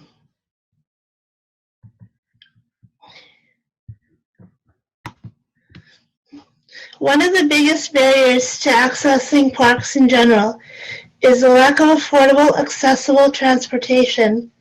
In Calgary, we have a Paved Transit shared ride door-to-door program called Calgary Transit Access. With my bus pass, I can book a ride to Red Arrow's downtown office. Unfortunately, for reasons I don't understand, CTA does not accept the Canadian National Institute for the Blind membership card as a form of payment. For those with disabilities who prefer to use Calgary Transit, they can use the bus or C-train to get around to their destination using their bus pass or ticket. The buses and trains vehicles are deemed to be accessible. For those with vision loss, they can use the Canadian National Institute for the Blind membership card to ride regular transit services. On it, Regional Transit provides rides from Calgary to Banff and Canmore. To make sure that the bus they're using is wheelchair accessible, they require riders to call ahead of time a booking to request a wheelchair accessible bus. The cost to ride on it is $1 one way, $20 round trip. In addition to riding on it, riders with an on-it ticket can use that ticket to ride in Canmore and Banff's local bus service Rome to their destination within Banff National Park. All of Rome's buses are 100% wheelchair accessible. For people with vision loss, Rome's buses do tell the riders what stop they are going to be at and what the next stop automatically is. Next slide. Okay, next slide to that one. Yep. Another barrier people with disabilities is a lack of affordable and accessible places to stay at. I don't know of any hostel, hotel, motel in Banff that is totally wheelchair accessible. I do know that there's a place in Canmore called the Canmore Rotary House. It is a condo unit that sleeps up to 7 people. The Canmore Rotary House is co-owned by the Calgary Scope Society. The Calgary Scope Society specializes in working with people who have developmental disabilities throughout their lifespan. They renovated the condo unit to be 100% accessible for people with a variety of disabilities. If I'm doing a multi-day trip to the mountain, I usually stay at the Canmore Rotary House when I'm going to Banff. Some days I stay there with my family and friends, and sometimes I stay with friends. It's at least 2 blocks away from where the On-It bus stops and picks up people in Canmore. From there, I can usually take the On-It bus to Banff. Next slide. The third issue people with disabilities face is that not all trails are designed to be accessible. When the trail can't be made accessible, I often say adapt the user so that they can use the trail safely. In the photo, you can see my friends and I on a very narrow bridge that is over top of a small creek. I am sitting in a one-wheel all-terrain wheelchair called a Park Explorer. I have a friend in the front pulling it and another friend pushing and balancing it behind me. Shortly after this picture was taken, the bridge broke. Everyone on the trip is used to operating the wheelchair safely throughout the Canadian Rockies. Those who came from Community Resource Initiative Society, Chris Kelowna, take people with disabilities every day into BC's Rocky Mountains. We decided together that with the friend who was holding the wheelchair at the back would do a fireman's throw and his wife would catch me on the other side. We didn't change our route or our plans at all. We went up the top of the mountain. On the way down, the wheelchair brake broke, but despite those things, I still felt safe with everyone. We did not pave the trail or flatten it. We adapted ourselves so that we could go hiking together. Everyone had a role to play. My job was to make sure the line of communication was open between all of us and to remind my friends to remain hydrated. Next slide. As you can see in the video, I am going down a steep set of stairs. We were using on the Canadian Mount Everest Trail. It is short and steep hike to go to the peak. Someone is holding my trailer at the back, directing the person in the front to get down to the parking lot safely. The wheelchair was designed by former mayor of Vancouver after he became disabled.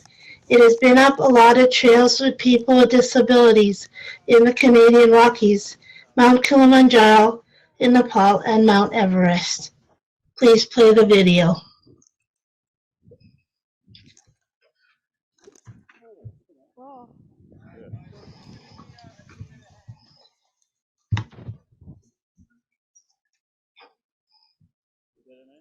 Yeah. Luckily, I don't have motion sickness. What's that? Luckily, I don't have motion sickness. Oh, she's in the car.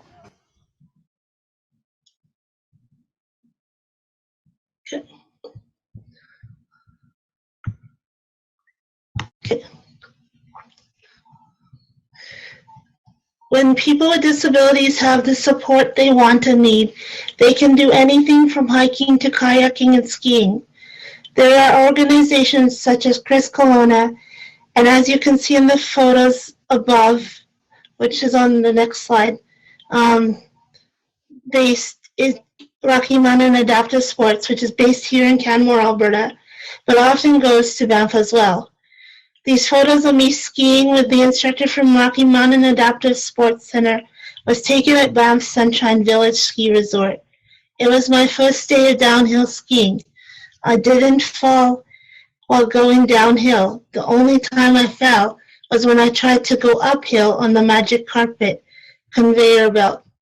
Everything from the ski boots to the skis to the poles to the helmet, gondola ride, and instructor was provided free of charge by the owner of Rocky Mountain Adaptive Sports Center. RMASC goal is to remove as many barriers as possible so people with disabilities can enjoy doing a variety of activities outside in the Canadian Rockies. Chris Kelowna is their BC brother agency. They do the same work RMASC does. The only difference is that they are based in Kelowna, BC. I've met the owners of both groups when I was volunteering with Alberta Parks Push to Open program. I wish everyone with disabilities across Canada had access to these type of groups that help people with disabilities enjoy the outdoors. Next slide. Not all disabilities are visible.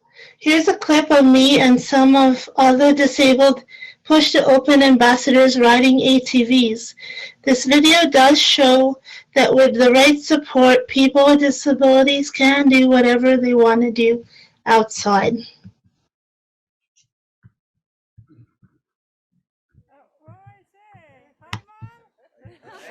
Excited about going for a trail ride? Yeah. Okay. And you let me know when you're getting tired of it, and then I'll give you. The goal of Alberta's Parks Push to Open program is that everyone has the support they need to be fully included in nature. Go to your left a bit. For Kara, that means that she's now able to go down a path through the forest near Drayton Valley.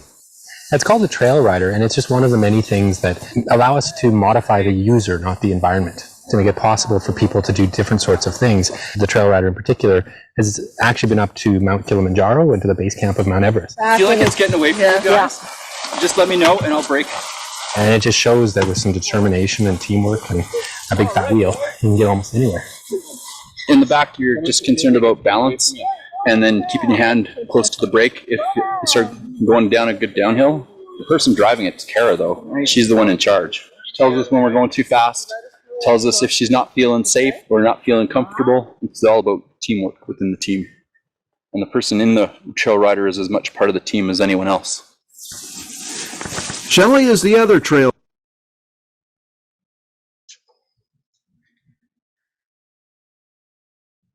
A quote from my friend Cecile Bull.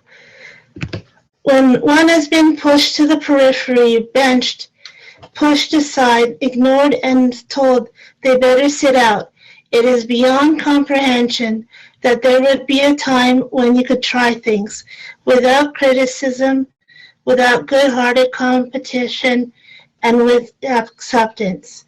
Cecile Bull, Alberta Parks Push to Open Ambassador, 2008. Thank you for listening to my presentation. Any questions? Thank you, Mary. Thank you so much for sharing that with us. We do have a couple of questions come in. When you were using the trail rider, was it easy to access a trail rider in the Rockies, or was there a designated place you picked it up, or did you access it through an organization like Rocky Mountain Adaptive? It is. You can access it through Alberta Parks, through various places within the park system, like Fish Creek Provincial Park, and also now William Watson Lodge. However, in my case, I accessed it through Rocky Mountain Adaptive Sports. They take it anywhere, wherever you are. Okay. Oh, wonderful. And the ones that the provincial parks, the Alberta parks, are offering, does that then come with the volunteers that are needed in order to be able to utilize the trail rider, or is that something that you were having to provide yourself? That's something you will have to provide yourself. They will train you how to do it. Oh, good. Very nice. And do you have any other experience using some of the other adaptive equipment, like all-terrain wheelchairs and things like that when you've been out? Yeah, I've also used the new park wheelchair that they have. That's a tricycle one. I actually helped them develop the new electronic wheelchair that they have, so that one does not require volunteers. However, that one doesn't go up as steep a trail as the one that you've seen in the video does. Oh, amazing. Thank you so much. I think we'll leave it there for now. And what we'll do is we'll send over all the additional questions for you to answer at a later time. Amazing. All right. Thank you so much for sharing that with us today. Thank you. All right, we'll just take a minute for the interpreters to swap over if they need to.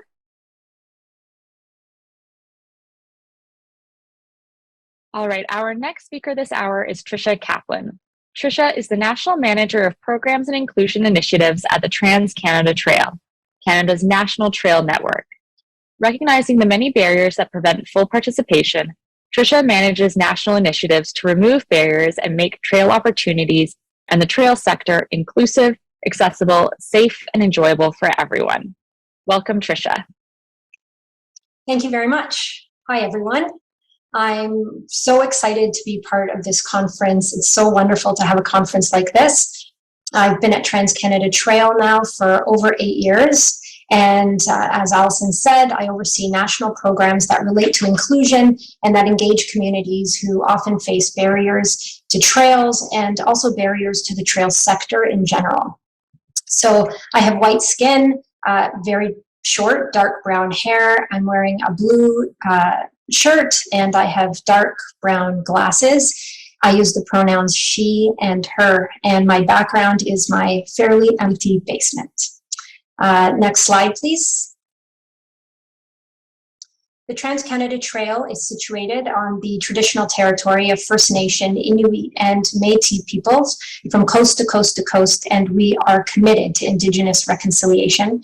I am presenting today from the traditional and unceded territory of the Syilx people who have lived sustainably on this land from time immemorial.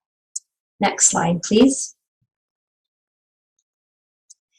So I will talk just for a minute very briefly about the Transcanada Trail in general before jumping into accessibility. Next slide, please. This image shows a very high level map of Canada, and there is a yellow line that indicates where the trail goes across the country. Sometimes referred to as the TCT. The Transcanada Trail is a national trail from coast to coast to coast. It's over 28,000 kilometers on a combination of land trails and water trails, and it connects 15,000 communities across the country.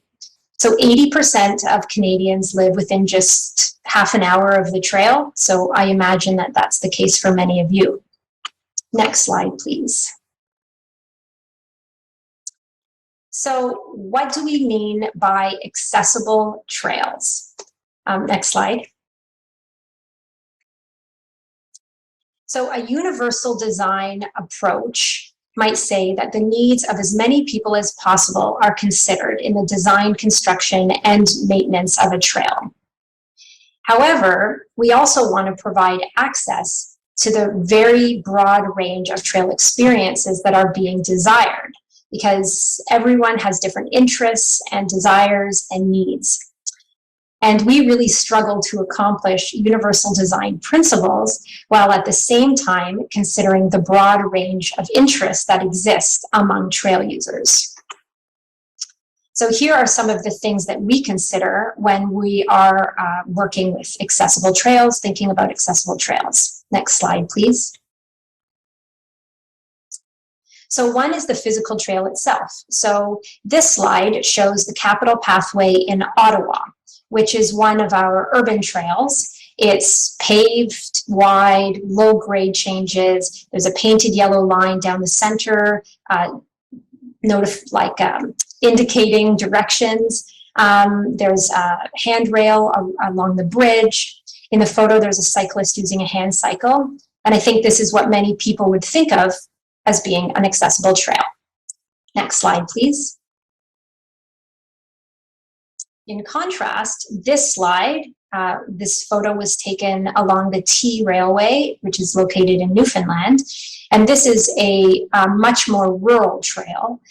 There's a forest around it. It's not paved. It's hard-packed gravel. And there's a woman using a manual wheelchair on this trail.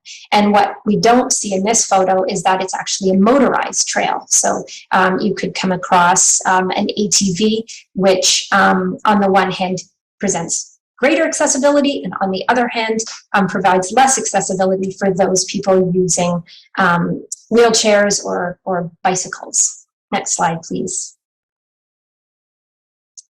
We also consider the range of individuals who want to use the trail. So this slide shows Paved Trail. It's located in Fish Creek Provincial Park, which is in Calgary.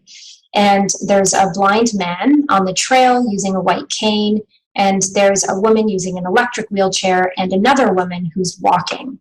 And again, there's a yellow line delineating directions, and this is what we think of as being pretty accessible and pretty suitable for a broad range of users. Next slide, please. We also consider the variety of equipment and devices that people want to use on the trail.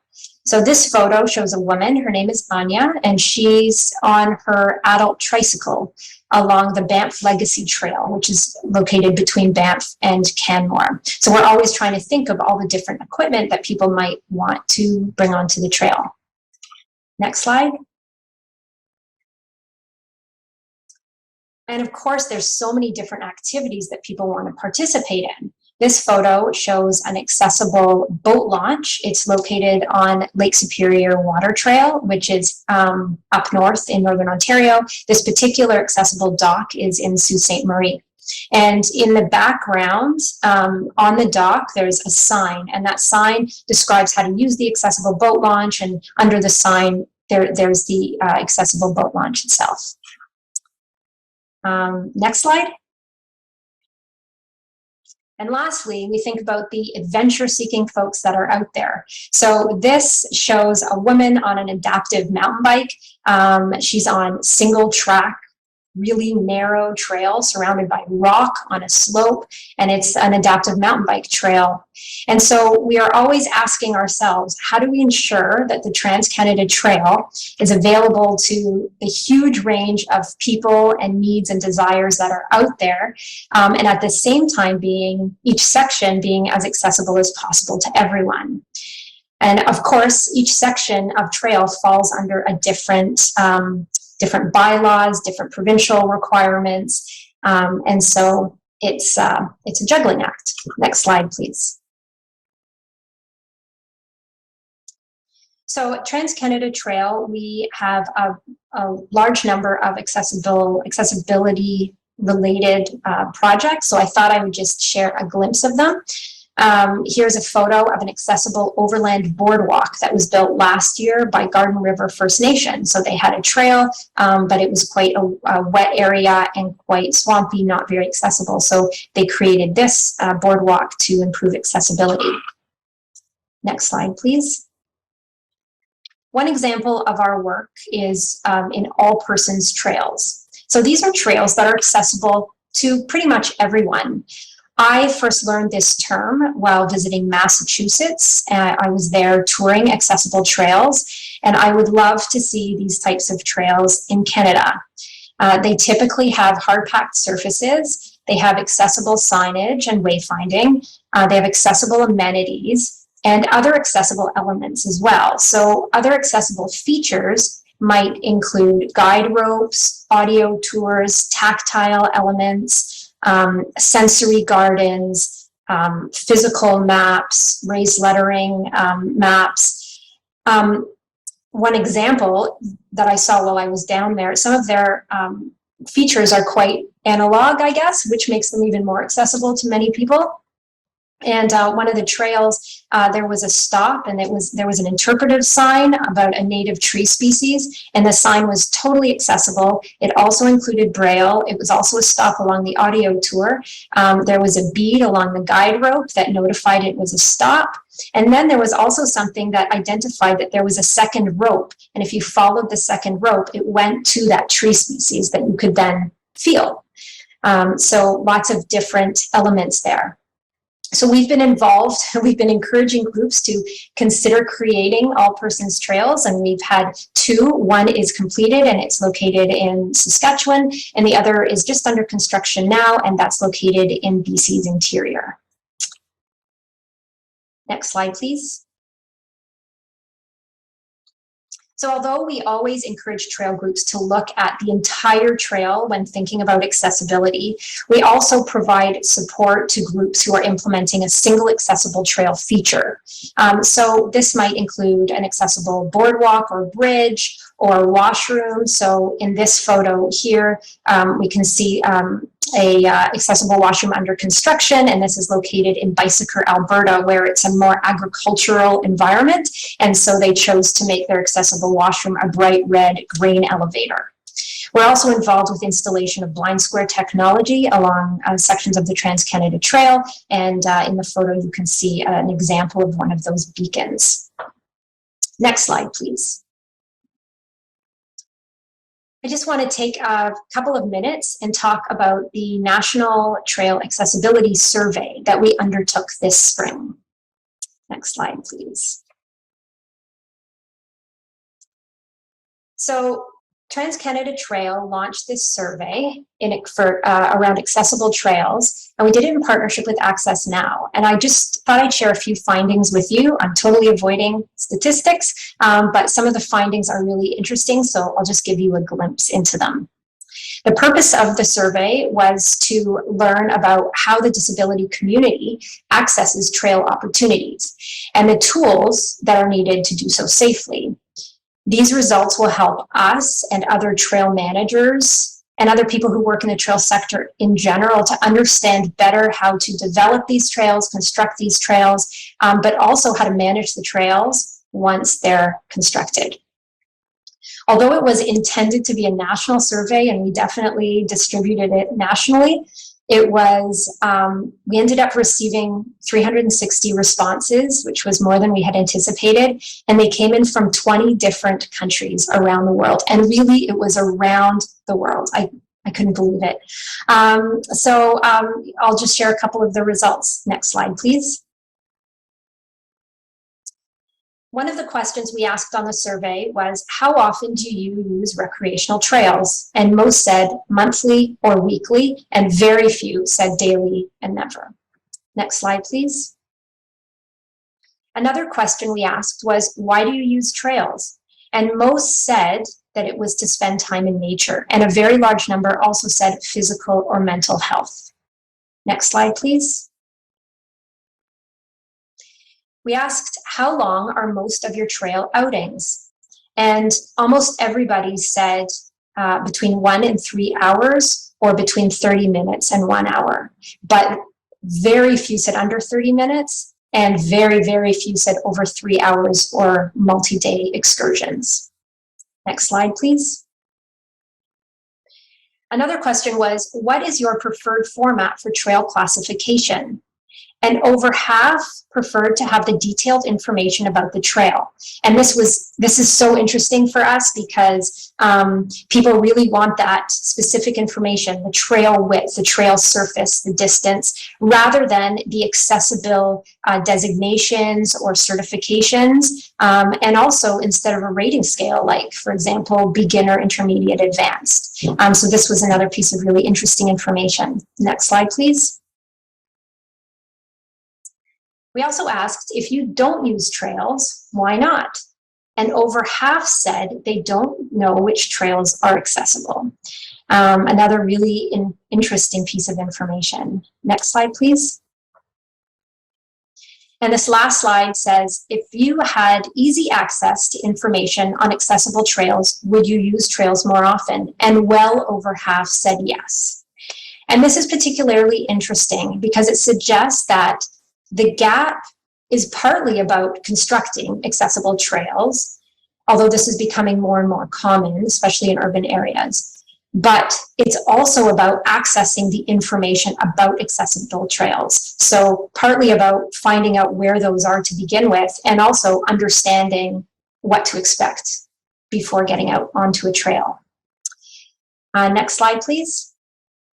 So Over the years that we've been doing this work, there's been so many lessons learned, and I thought I would just add a couple of them here. Provide a range of experiences along a trail network that meet a variety of needs and interests. This is challenging, but we've found that it's really important to do. Another lesson is to account for a range of users with all types of disabilities. Communicate detailed information is critical rather than using just accessible designations or an effort scale. Sharing maps and distances online is important so users can familiarize themselves before heading out on the trail and know what to expect. And lastly, to engage people with lived experience in the trail development process from design to construction and even maintenance and stewardship as well. So that's the end of my presentation. I'm happy to take questions if we have time, but certainly we'll be happy to answer them after as well. Thank you so much, Trisha. Yeah, I think what we'll do is we'll gather up all those questions and we'll flip them to you to answer at a later time. Sounds good. Thank you so much for sharing that with us today. That was fantastic. Thank you very much for the opportunity. All right, we'll just take a quick second for our interpreters to swap out if they need to. Our third speaker this hour is Isabel Dusham. Isabel is an award-winning coach for social innovation hackathons and a consultant with a focus on inclusive design, digital accessibility, and social transformation. She began her career as an interpreter at Point Pelee National Park and continued as a researcher with Parks Canada's national headquarters. Welcome, Isabel. Hi, everyone. Good afternoon. My name is Isabel Dusham. My pronouns are she, her. I'm a white woman with brown hair and a ponytail and glasses. And the title of my presentation is The Many Paths to Accessibility, Hacking the Future. I'm in Toronto, which is on the treaty territory of the Mississauga of the Credit and the traditional territory of a number of First Nations and a home of many other First Nations, Inuit and Métis. As the focus of this talk is on co-design as a process, it's important to reflect on the need to co-construct directly with local Indigenous communities. The theme today is the barriers to accessibility in national parks. There are many barriers impacting individual visitors and employees, curtailing experiences of enjoyment, learning, and relationship. The barriers can be immediate and dramatic, or subtle and insidious, but the result is the same over time. So how might we find the path forward together? Next slide. I'm excited to speak with you today about innovative approaches to accessibility using co-design techniques to accelerate social change. To understand who's impacted by barriers and how, we need to first understand how communities have been excluded to date. Today, we'll consider processes to engage in collaborative and meaningful ways to identify pressing problems in national parks and transform barriers into opportunities for change. Next slide. People with disabilities have been left out from participation in recreation, discovery, employment, and education about our natural world and are underrepresented in these spaces. Efforts to address and remediate some of these barriers have been made in alignment with legislation, but there is much more work to be done to address inequity and exclusion. Innovative practices such as the hackathon process I'll describe today create opportunities for organizations to co-construct and co-design transformative solutions with communities in alignment with the principle of nothing about us without us. The barriers we need to address include ones that are physical or related to infrastructure, informational or related to communication, including in digital sphere, as well as, and perhaps most importantly, attitudinal barriers and assumptions. The most exciting aspect of an innovative approach to addressing accessibility is that it supports shifting the conversation away from minimum compliance and towards curiosity about what we might achieve when we work together. Next slide. On this slide, there's an image on the left of a bell curve, which emphasizes the outliers at the edges over the hill at the center, or the minority groups over the majority. On the right, there's a starburst, which is a model from the Inclusive Design Research Center at OCAD University in Toronto. It's an aerial view of that bell curve. So you see most people at the center represented by the biggest cluster of dots, and fewer people at the edges represented by individual dots. There are 3 circles. The smallest around the cluster at the center reads design works. In other words, the design works for this group. The cluster at the center, the group outside of that, which says design is difficult to use, and the furthest out says can't use the design. So those furthest at the edges can't use it at all.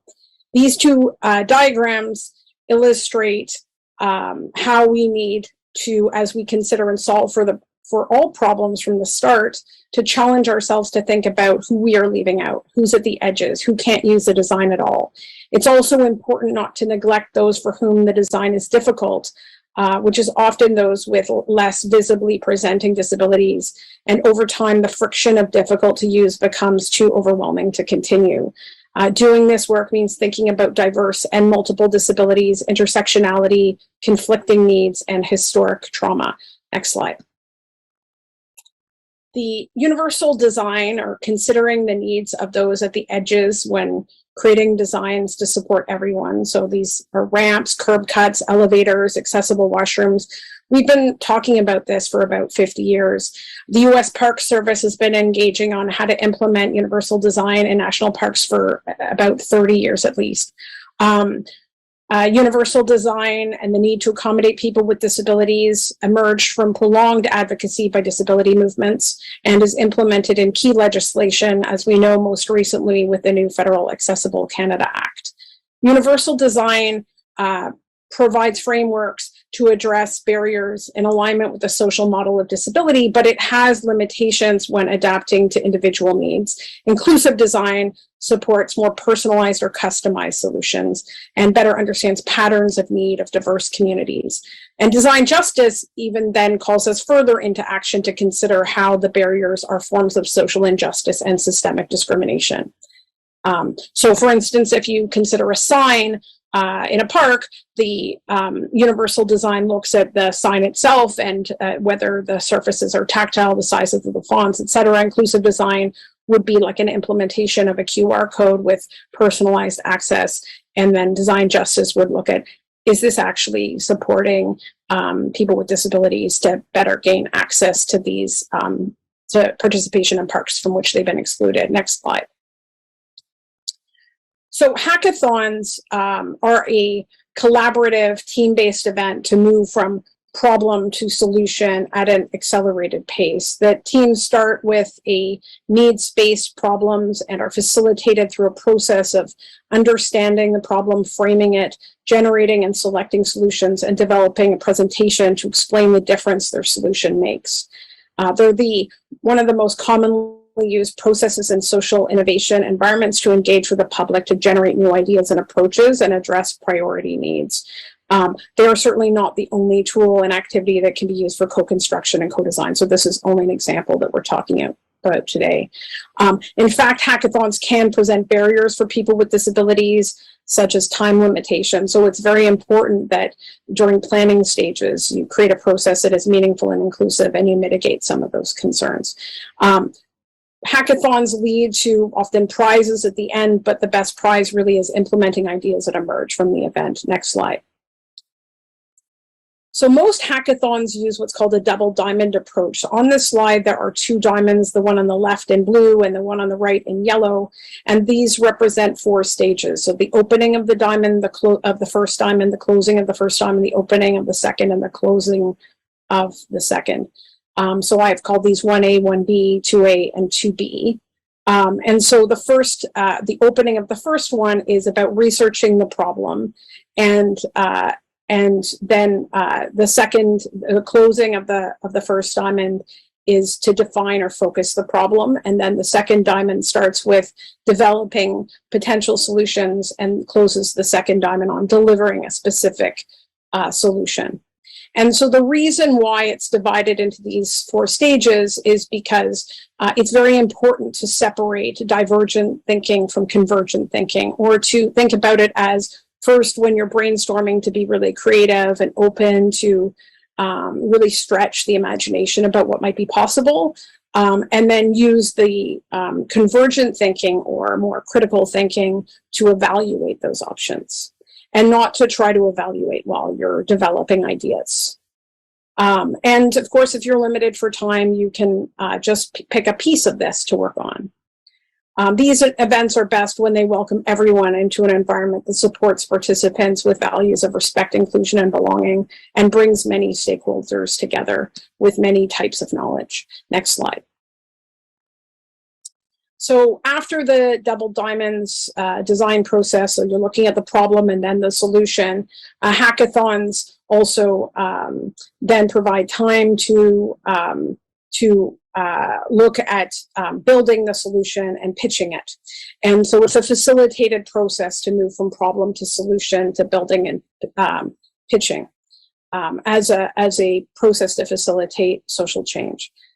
There is a small diagram at the very top of the slide, which is an icon of a three-dimensional cone that expands. And this is so that when we think about diverging, that we are not only expanding in a creative way, but that we are expanding to really reach out to those audience that we spoke about before with that starburst, so that we're really trying to always think about who we've left out from the beginning as we think about what the problem is and what the solutions are. Next slide. So now that we have discussed what a hackathon is and how it works, how does it apply to parks? And it's really important to consider these as how might we questions. So these are ways of framing questions at the outset of hackathon. Now, as you develop these questions for a hackathon, it's really important to actually do consultation and co-construction of these questions themselves with the impacted communities. Next slide. So this slide is, every time you see an HMW, it means how might we. So how might we reimagine park infrastructure? And so this includes addressing physical barriers in natural environments. And these are examples of questions. So the next number of slides are going to go through sort of type of question and then sub-questions. So the types of questions that you might ask within a hackathon or start to explore, and you can imagine the organizing team then has some basic starting research information that they can provide for teams to get going on this when they're working on the problem. So I proposed a few questions just to start thinking in these ways. How might we address the diversity of needs across the park system from Prince Edward Island to the Pacific Rim? How do we consider the needs of northern parks? How might we consider shared use trails and access for assistive devices? Are we considering assistive devices in shared use trails? How might we stretch the capacity to access remote and rugged environments while keeping them pristine? How might we create accelerated pathways to local healthcare facilities? Some people won't go to parks because they think it might take too long to get to a healthcare facility if something happens. So how do we ensure that we can support people to feel safe accessing parks and still being able to access healthcare? How might we map the journey from the beginning of the end to the end of the trail to make sure that there's no barriers halfway through? How might we create spaces for rest and reflection? And so the next slide. So this slide looks at how might we enhance park navigation? How might we support seamless navigation from the digital to the real world and mitigate information and communication barriers? So this might include questions like, how might we address sensory needs? Does the signage mirror the website? Is the website signage accessible? If people are prepared ahead of time because the website is something that they've learned to understand, will they see it look like that when they get to the park? Is the web content future-proof related to standards of accessibility? How might we achieve that? How might we support cognitive needs? So that are there people with disabilities who are avoiding parks because of the difficulties with navigation and fear of getting lost? How might we do this if Wi-Fi is not always available? Next slide. How might we expand programs and partnerships to create welcoming spaces, to create a sense of belonging and attract new visitors with disabilities and support them in their first experiences of parks? So this includes, I mean, this is probably one of my favorite questions. How might we share accessible stories about parks, including strength-based disability narratives? Some of the talks from this event could be recorded potentially and played in an evening program or be the basis of a guided trail hike. How might we encourage first-time visitors through gateway camping programs, including ones that respond to transportation needs for intersectional, racialized, and lower-income communities with disabilities? How might we partner with disability and travel groups to support mental health and sensory-based programming? How might we require accessibility as part of procurement and interagency strategy for parks, including equipment manufacturers and friends of park organizations? Maybe bringing new technologies that are available as ways for companies that are building things to try them out by providing days in the park where you can try new kinds of all-terrain vehicles, etc. Next slide. This slide looks at how might we transform the workplace to increase representation and leadership by people with disabilities in parks organizations. This includes aspects such as new recruitment and hiring practices, disability-specific academic partnerships, adaptive support and mentorship, career development and training opportunities, and workplace safety and health considerations. Next slide. So once you know how, what you want to engage about, you need a process to facilitate that. Next slide. So you need to think about, next slide. You need to think about who you'll engage with, logistics to create a collaborative environment, the digital tools you'll use, who your team is. It's always important to think about note-taking and ambassadorship when you're creating an event. And really to think about how the ideas coming out of the event will be used going forward. Next slide. So to conclude, I'd like to leave you with these questions. Who will you engage with to address barriers in parks? What are there in your pressing questions? How will you ensure your event is accessible? And what do you plan to do with the results of the event? Next slide. And thank you very much for your time. And I'd love to continue to engage on this conversation for anybody who wants to reach out. And I don't know if there is time for questions. So. Thank you, Isabel. Thank you so much for that. Yeah, unfortunately, we ran out of time for questions, but we will connect you with our Slack channel and flip any questions that we have over to you to respond over there if that works. Wonderful. Thank you so much. All right, that brings us to the top of this hour. We'll now take our break. Our next session will start at 3 p.m. Eastern Standard Time, and we will see you all again shortly.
Welcome back, everyone. Our session this hour is a panel discussion on the conference theme, What are the major barriers that impact national park accessibility for people with disabilities?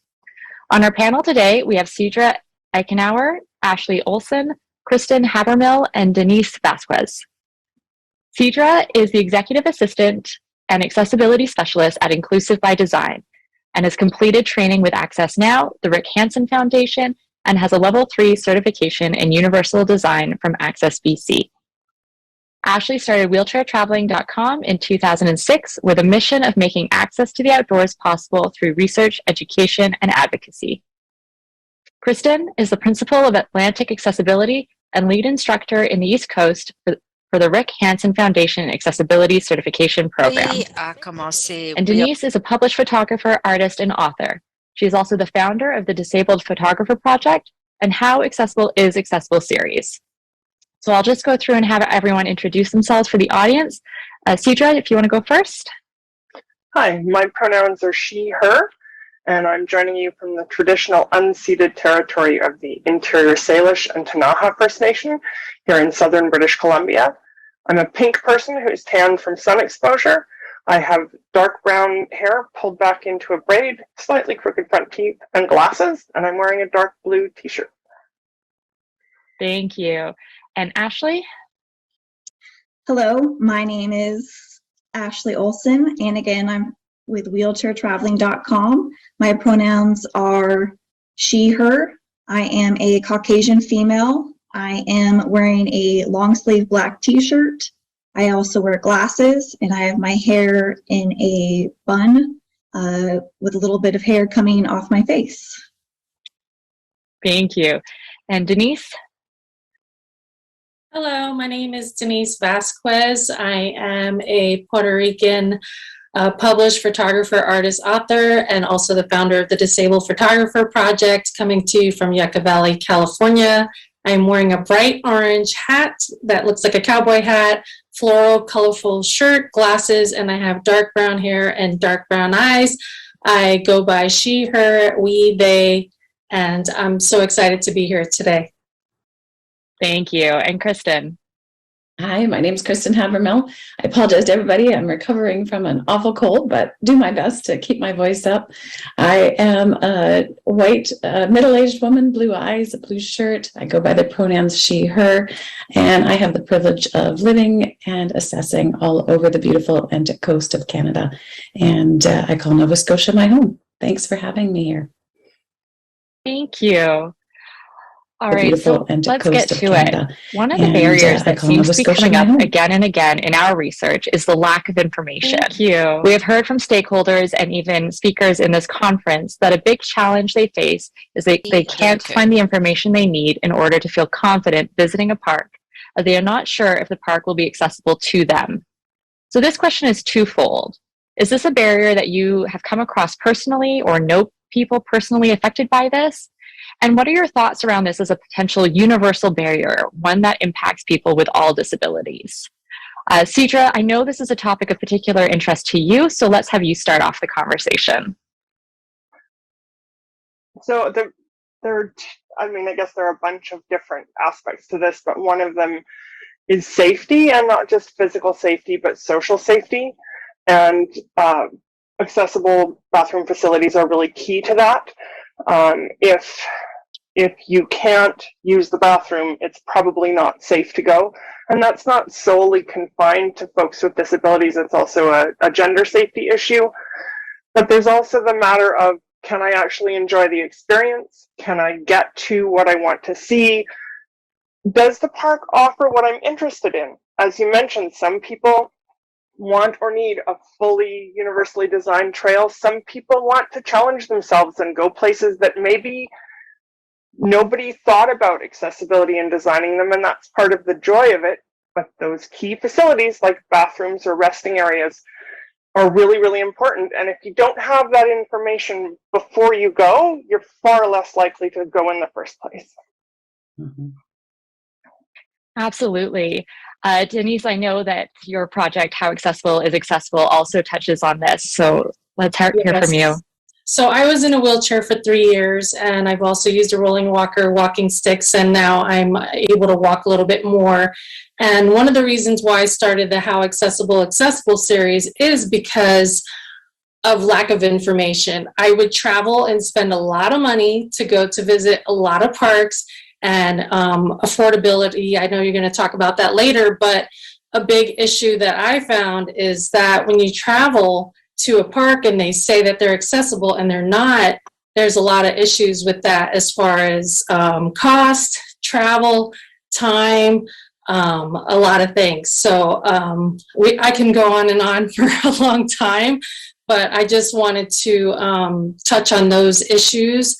And a lot of parks, you know, on their websites, there's barely any information. On the National Park app, the information I found to be on some of the parks to be incorrect. And I found out the hard way by visiting some parks and realizing that, again, with the bathrooms, with the trails, with the, you know, visitor centers, that some places aren't as accessible as they say they are. Absolutely. Ashley, I can see you nodding along. Yes, definitely. I feel the same way in so many aspects. And I actually started my website, wheelchairtraveling.com, because I couldn't find the information that I was looking for. And I would go to visitor centers and I would ask questions and I would call and I would email and I would just not get the information that I wanted. So I decided just to take matters into my own hands, go to these parks myself and, you know, and describe what is the trail made of, you know, how far is it, where's the nearest bathroom? Because my whole thing is that going to a park and not knowing about any accessibility is like traveling anywhere without a map. You're just blind.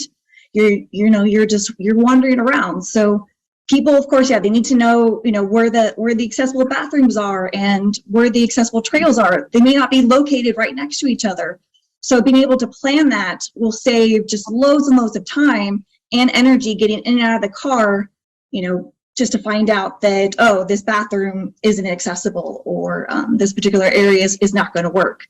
Like another example is, you know, if there's a bunch of overlooks, but only some that are accessible, you know, that's fine. That's perfectly fine. But at least have road signs to distinguish, you know, what's accessible and what's not, so people aren't just spending, you know, like time and gas and money and again, like energy getting in and out of the car to, you know, experience something at a park, because that's what we're here to do. We're here to go to a park and have an experience. I'm not going to a park to go to a museum and, you know, read about information, look at pictures. I can do that online. Sure, I know parks will have information, you know, that's a little bit different and valuable, but I'm there to be outside. I'm not there to use the restroom.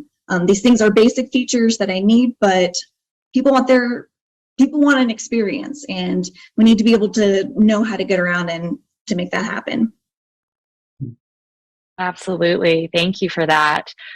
Kristen, did you want to speak to this topic? Yeah, I'd love to. I've had the privilege of working with different national parks as a consultant. And one of the things that I've noticed that happens again and again is there's this desire to find out where can we put the mobility icon on our maps or on our signs so we can let people know what's accessible and what's not, because they see that as a type of information providing. And I think what's so important is that the lack of information really can even happen within trying to assign an icon or not assign an icon on information. And so anytime that we can provide the detail of what's present, we're giving people the opportunity to make choices based on what they know they can handle, because we all know, and it's been spoken so well over and over in the last day and a half, how many people have such diverse abilities. And, you know, I have a very close friend and colleague who is a paraplegic, and he always says, don't you dare tell me where I can't go. You'll see him out on the Black Rocks and Peggy's Cove, places that most people with full ability wouldn't go. So again, it's not about labeling things with icons and thinking that that's going to meet that information barrier. It's really making sure that we provide the details of what's present so that people can have the information they need to make their own personal decisions.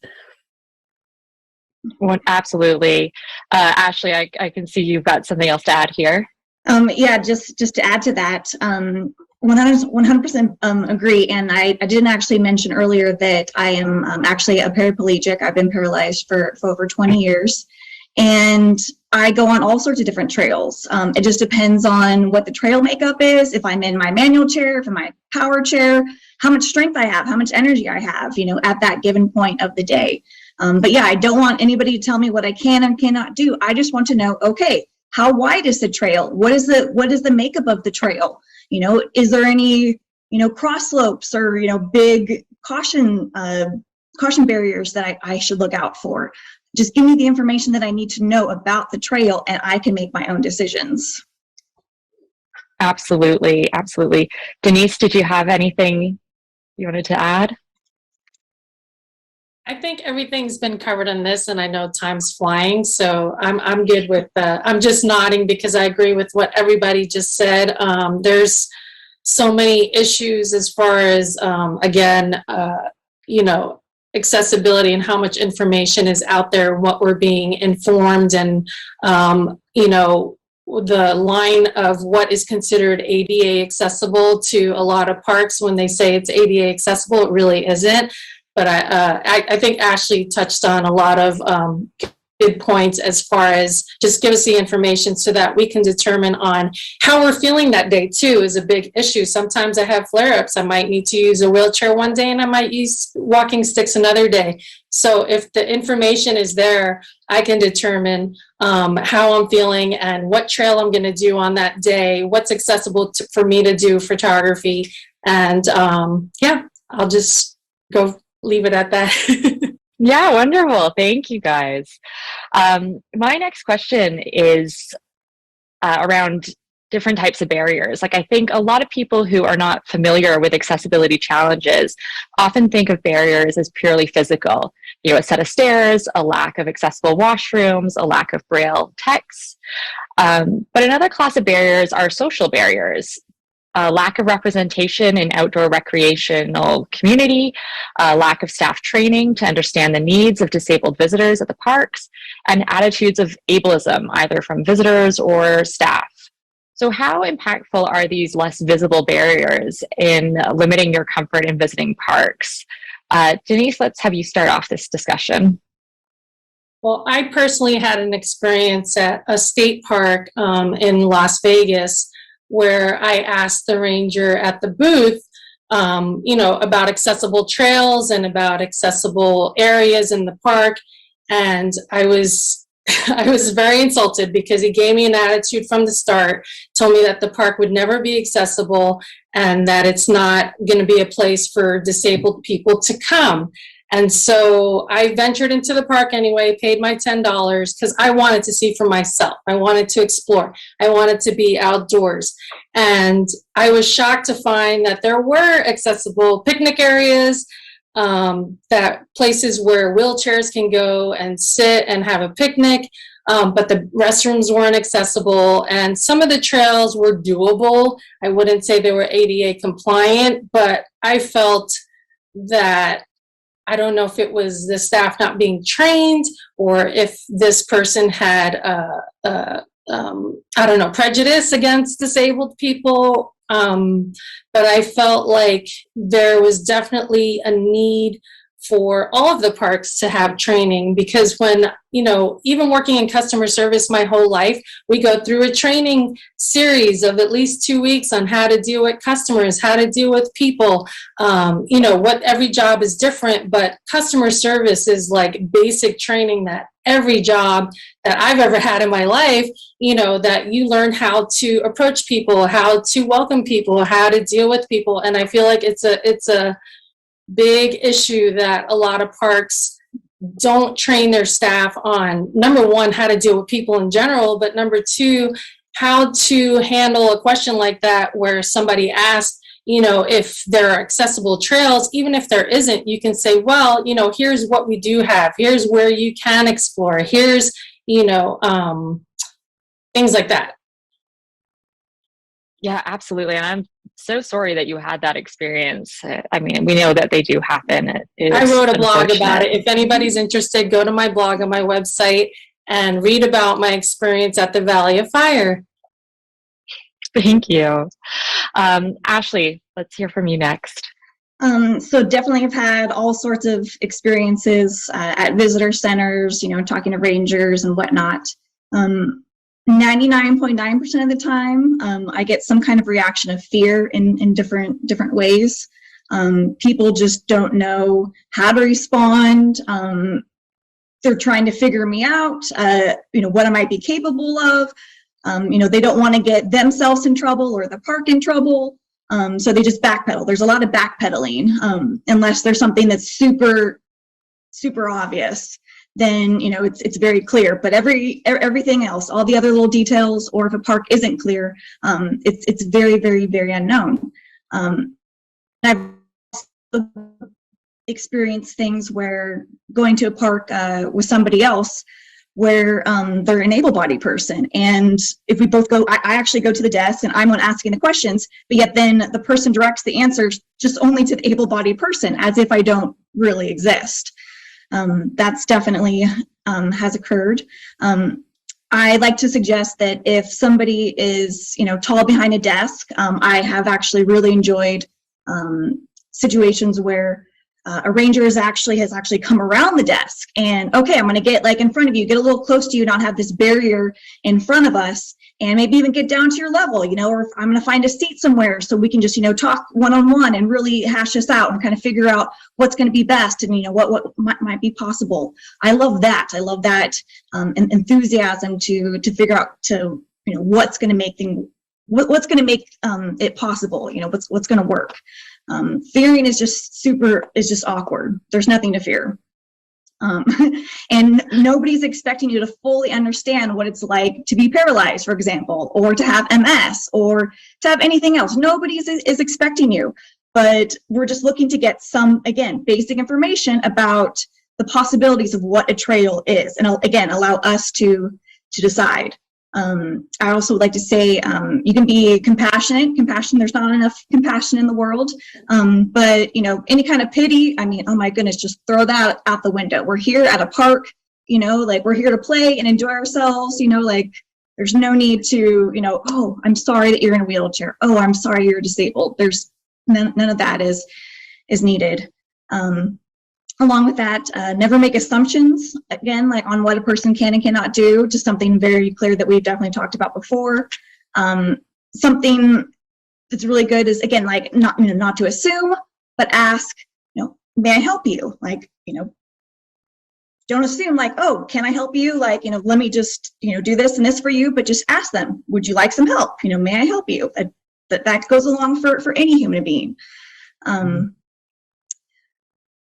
Absolutely. I think it's basic customer service, compassion, and trying to meet people where they're at and what their needs might be. I think it kind of, like you said, it goes a long way.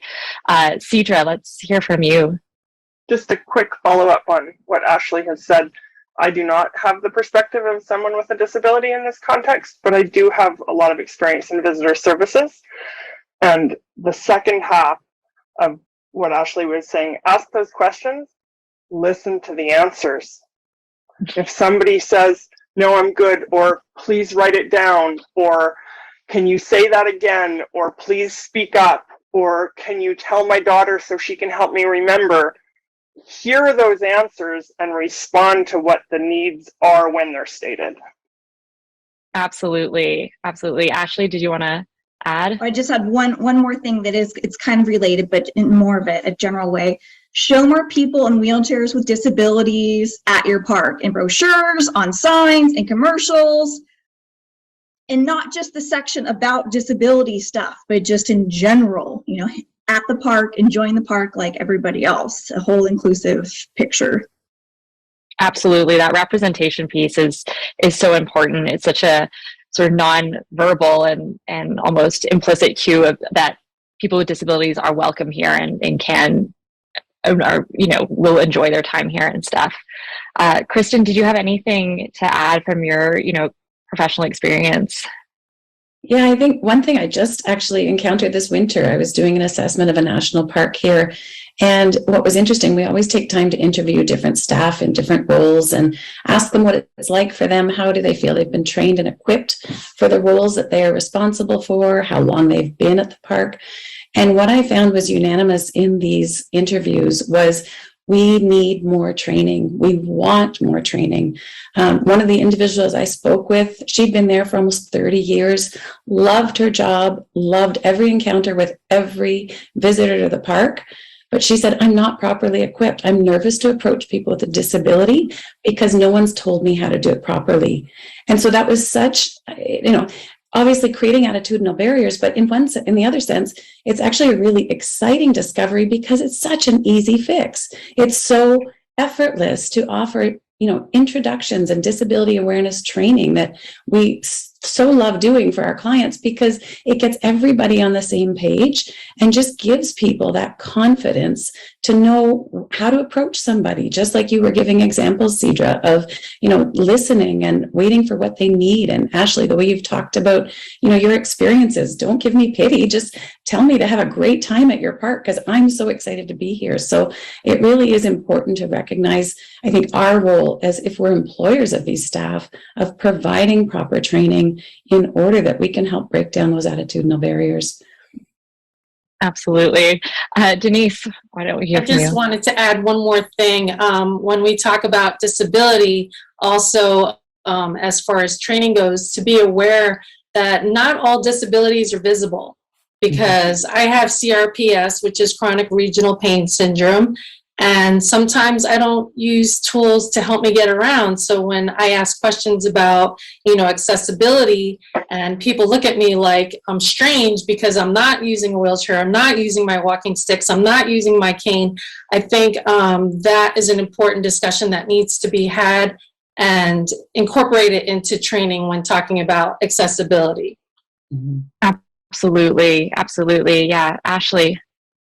I just wanted to add, as much as I would love to always recommend, hiring an advocate or somebody from the particular community to, give you insight, about, training. For somebody who's in a wheelchair, I always like to recommend, and I do this for hotels or for anything.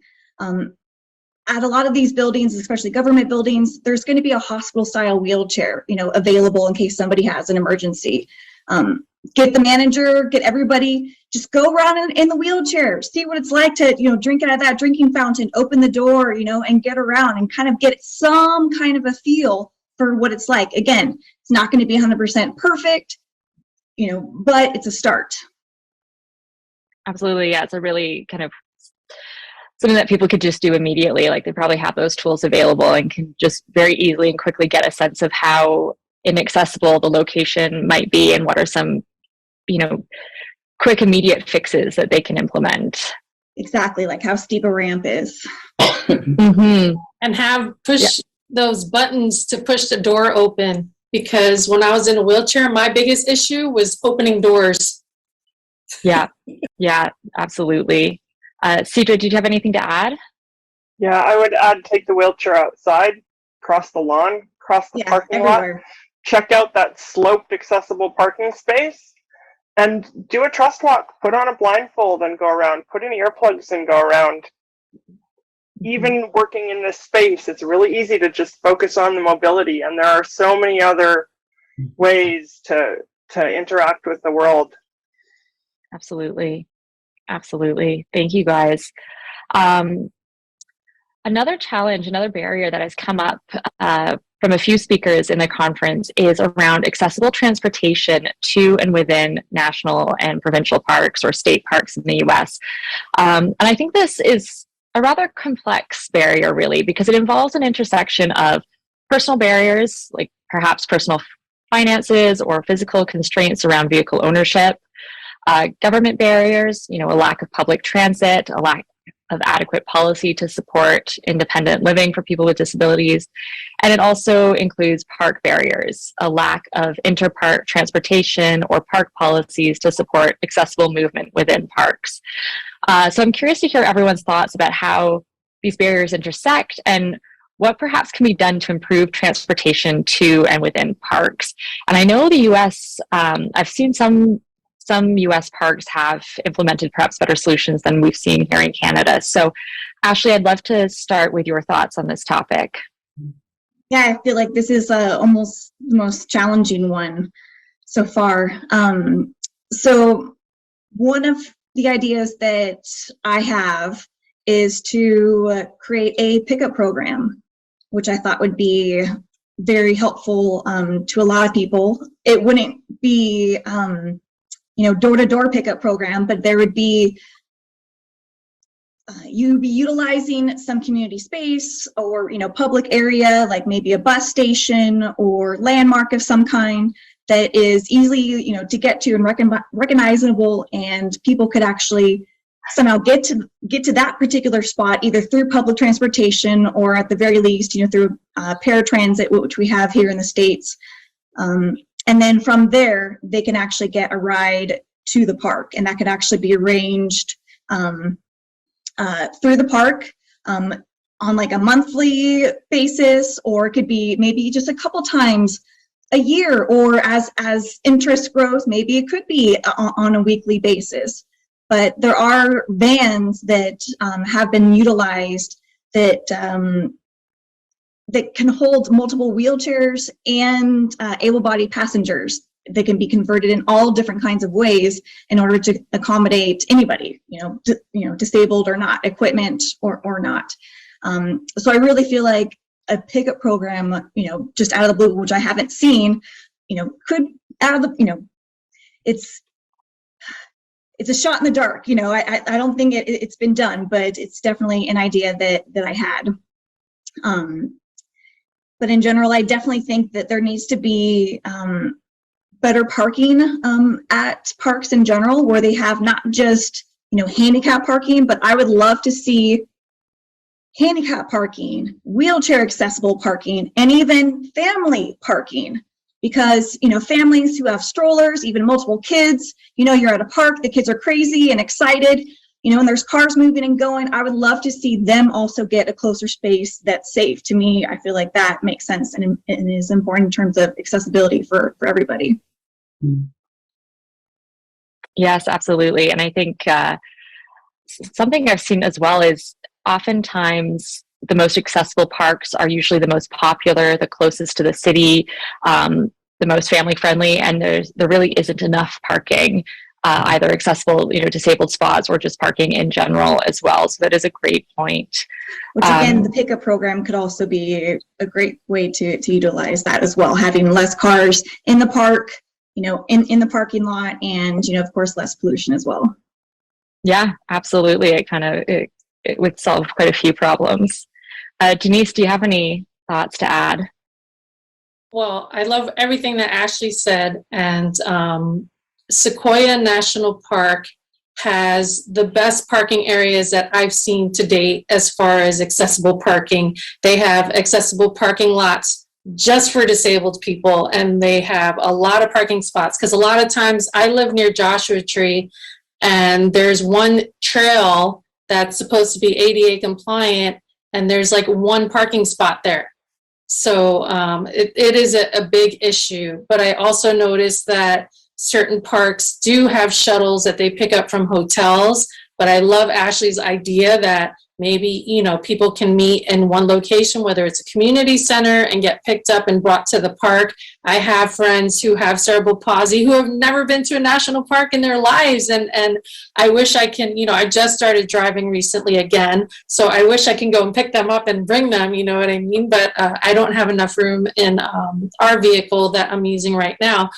But the shuttle buses are definitely a good idea. I know Bryce Canyon has a shuttle that they run like throughout the day.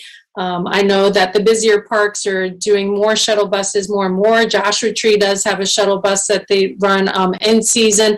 But I'd like to see the shuttle buses running not just in season, like year round, because there's people that visit parks year round. There's people that visit parks.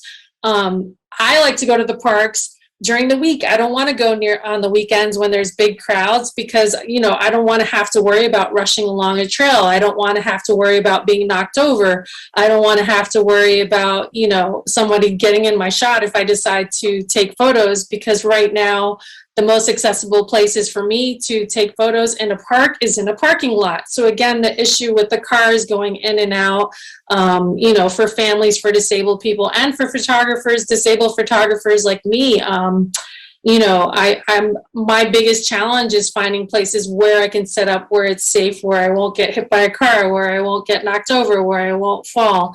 So there's a lot of things that make it complicated, but is it impossible? No, it just takes people sitting down and coming up with ideas and doing what we're doing right now, having discussions and talking to, a variety of people and figuring out the best solutions to problems that can be solved. Absolutely. I think those are some great points. Kristen, given your work with the Rick Hansen Foundation and your accessibility audits and stuff, do you, is parking something that you guys look at and provide feedback on? It sure is. Parking's a huge part of it, and it really does create so many. It either creates freedoms or it creates barriers, right? I definitely agree with what you're saying, Denise. You pull up to a park you really can't wait to see, and they've created one accessible parking space, and you look all around you, and there's so many other parking spaces that could have been adapted. And so parking is actually the first thing we always look at when we arrive on a site for assessment. And we spend a lot of time focusing on, we always say it's not always about being the closest site, it's about choosing the best site. So looking at where there's flat, safe level access, looking at where you can make sure that people have ample room to exit their vehicles from a side exit or a rear end exit, making sure there's proper access aisles. And of course, a lot of our national parks don't even have paved parking, but being creative and marking out those spaces so there's generous spaces that people clearly understand how they're used is a really important part. And always making sure that there's vertical signage as well as horizontal, because so often the weather will just quickly mark off that horizontal signage on the ground. You might get a bit of snow in November, like Denise, you were saying you want to be there all year round. It's true. So making sure it's clear where people are designated to be able to park and just offering that clear information for people. Can I add one more thing? I wanted to mention that when parking areas are designed for accessible parking, to make sure there's not curbs on the passenger side. So a lot of times when I'm getting out of the car, if my boyfriend's driving, there's a curb there and I have issues getting out and issues worrying about twisting my ankle. There should be no curbs on either side of the accessible parking. That's why I really strongly feel, hi Ashley again, jumping in. I strongly feel that having different, accessible parking spots would solve all of these problems that we're talking about. Again, having a parking spot that's handicapped, that's just a general spot. Maybe you're aging, maybe you just broke your leg, it could be a million different things. And then one that's wheelchair accessible, where you actually have that space that you can open up your car door, you have a ramp and you can get a ramp safely out and you have that correct space. And then again, a different size for families as well. Mm-hmm. And I think as on top of that, like the different types of parking spots, and also perhaps like a loading and unloading zone for dropping people off, if we're doing that, if there is organizations or local communities that are organizing these shared accessibility, accessible rides, that there's a safe and designated space for them to be dropping people off or picking people up. Yes, Cedra, I wanted to ask if you had anything to add to this transportation challenge. Just a couple thoughts, some places where we already maybe have a model that could be built on. I haven't been there, so I'm speaking from a lack of knowledge, but Lake O'Hara already has a bus-in situation that you have to book. My assumption, not having checked, is that this is not an accessible park because they bus people in because it is so remote. But the national parks already has a book a shuttle platform that could be expanded to book a shuttle to other parks specifically around accessibility. Also, in some provinces, doctors are now able to write a prescription to a national park, which allows someone with a disability and their caregiver free access to the park. Could there also be some component that recognize transportation? I mean, right now the guidelines say when they're near a national park, the nearest national park to me is 2 hours away. The next one is another 2 or 3 hours beyond that. So just because it doesn't cost anything to go through the gate doesn't mean it doesn't cost anything to go. And we had a presenter yesterday talk about how national parks are free in the US for folks with disabilities, that's another potential way to approach it. There are already structures in place that we can copy and build on and improve. Absolutely. Yeah. Denise. Yes, so you had mentioned affordability, and you mentioned the Access Pass. That's what it's called here in the United States. So if you have a permanent disability here in the United States, you can get an Access Pass for free, and that gives you free entry to all the national parks, some of the national forests here in the United States. I wish that they would also have the Access Pass be able to use at state parks. All the parks should be free, in my personal opinion, not just to disabled people, but to everybody. But I understand why, some parks charge. But as far as, having accessibility is also affordability. And when you start thinking about the costs, because last year I did 8 national parks in 8 days, and the cost that it cost me to do that, to go investigate, to go make videos, to visit all these national parks, gas, driving, hotels. And then, I wanted to see the state parks as well, not realizing that the state parks charge, $10 per entry. And some of the parks don't have, like, once you exit, you can't come back in. So there's certain things that I feel like, could be improved on. But if you create an access pass that's usable at any park for disabled people, then that would be a good start. Personally, I think. Absolutely. It definitely addresses, one of the barriers. Ashley, I saw your hand go up. We can definitely move on. I know there's only 10 minutes left, so. That's all right. I figure we'll get through what we can get through. I mean, I said it already today that I feel like we could have run this conference for 7 days and we still would have more to talk about. Let's move on to this question. So I think another misconception around accessibility is that it's a finite goal. We put in a wheelchair accessible washroom, check. We paved this trail and built this wooden boardwalk, check. We put braille signs up, check. But accessibility, I think, is more of a moving target. On one hand, things deteriorate over time. The weather washes away the trail or causes it to buckle and crack. Braille signs can get worn down and damaged. And on the other hand, advancements in technology and engineering can create new ways to facilitate access. So I wanted to talk about accessibility as this moving target, or as this living, breathing, dynamic destination that needs repeated attention in order to be successful. So in what ways does this create challenges for parks to meet their accessibility goals? And Kristen, let's have you start this conversation. Sure, thanks. Yeah, it's something I'm really cognizant of, because as I work with different clients in the national parks, one of the things that I've noticed is they really want to be accessible. I really don't encounter a lot of situations where people aren't interested in increasing access, or it's not that they are opposed to it.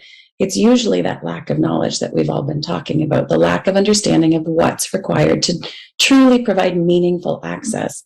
And everybody is just hoping that you're going to pass them this magic checklist that's going to give them every little box they need to tick off, and then it'll be like this one and done, right? But just like you said, Allison, things deteriorate, standards change, people's equipment is getting bigger and better all the time. And so it's not as simple as just saying, okay, here's the list, make sure you've marked all your boxes and you're going to be fine. We want to make sure that people are building into their structure and their attitudes and awareness that this is an ongoing, ever increasing need to look for ways that access can be improved and maintained. And so it really has to be built into, I believe, like the policies that are within the park organization. It needs to be built into the staffing component so that there's somebody always responsible to be thinking and evaluating these things, and someone that really understands universal design, like making sure they understand that magic between, the experience of arriving at a park and going out and encountering nature and not even being able to say why you loved it so much. It just didn't take a lot of energy and effort drain, and it was an amazing experience, and you can't wait to go back again. Usually that's a sign that something's been done really well. But it's not because it was done well once, it's because it's being maintained and improved all the time. And so you're absolutely right, Alison. It's a moving target, and we have to accept it will always be a moving target because we're going to get better and better. We're not going to settle for a standard and let it sit there. Absolutely. Yeah. Thank you for that. Denise, I can see you nodding along. Did you want to add? Yes, well, I know a big issue is money. I know a lot of the parks need money to improve on certain things, and but there are parks that are getting very creative with how they're, dealing with accessibility. Again, Sequoia National Park is one of the best parks as far as accessibility goes. They have brochures that are just for everything accessibility, like is in this brochure. So all you have to do is ask for it at the gate or at the visitor center. Pecos in New Mexico, they have a GPS system that you can check out, and it'll tell you how close to the curb you are if you're in a wheelchair.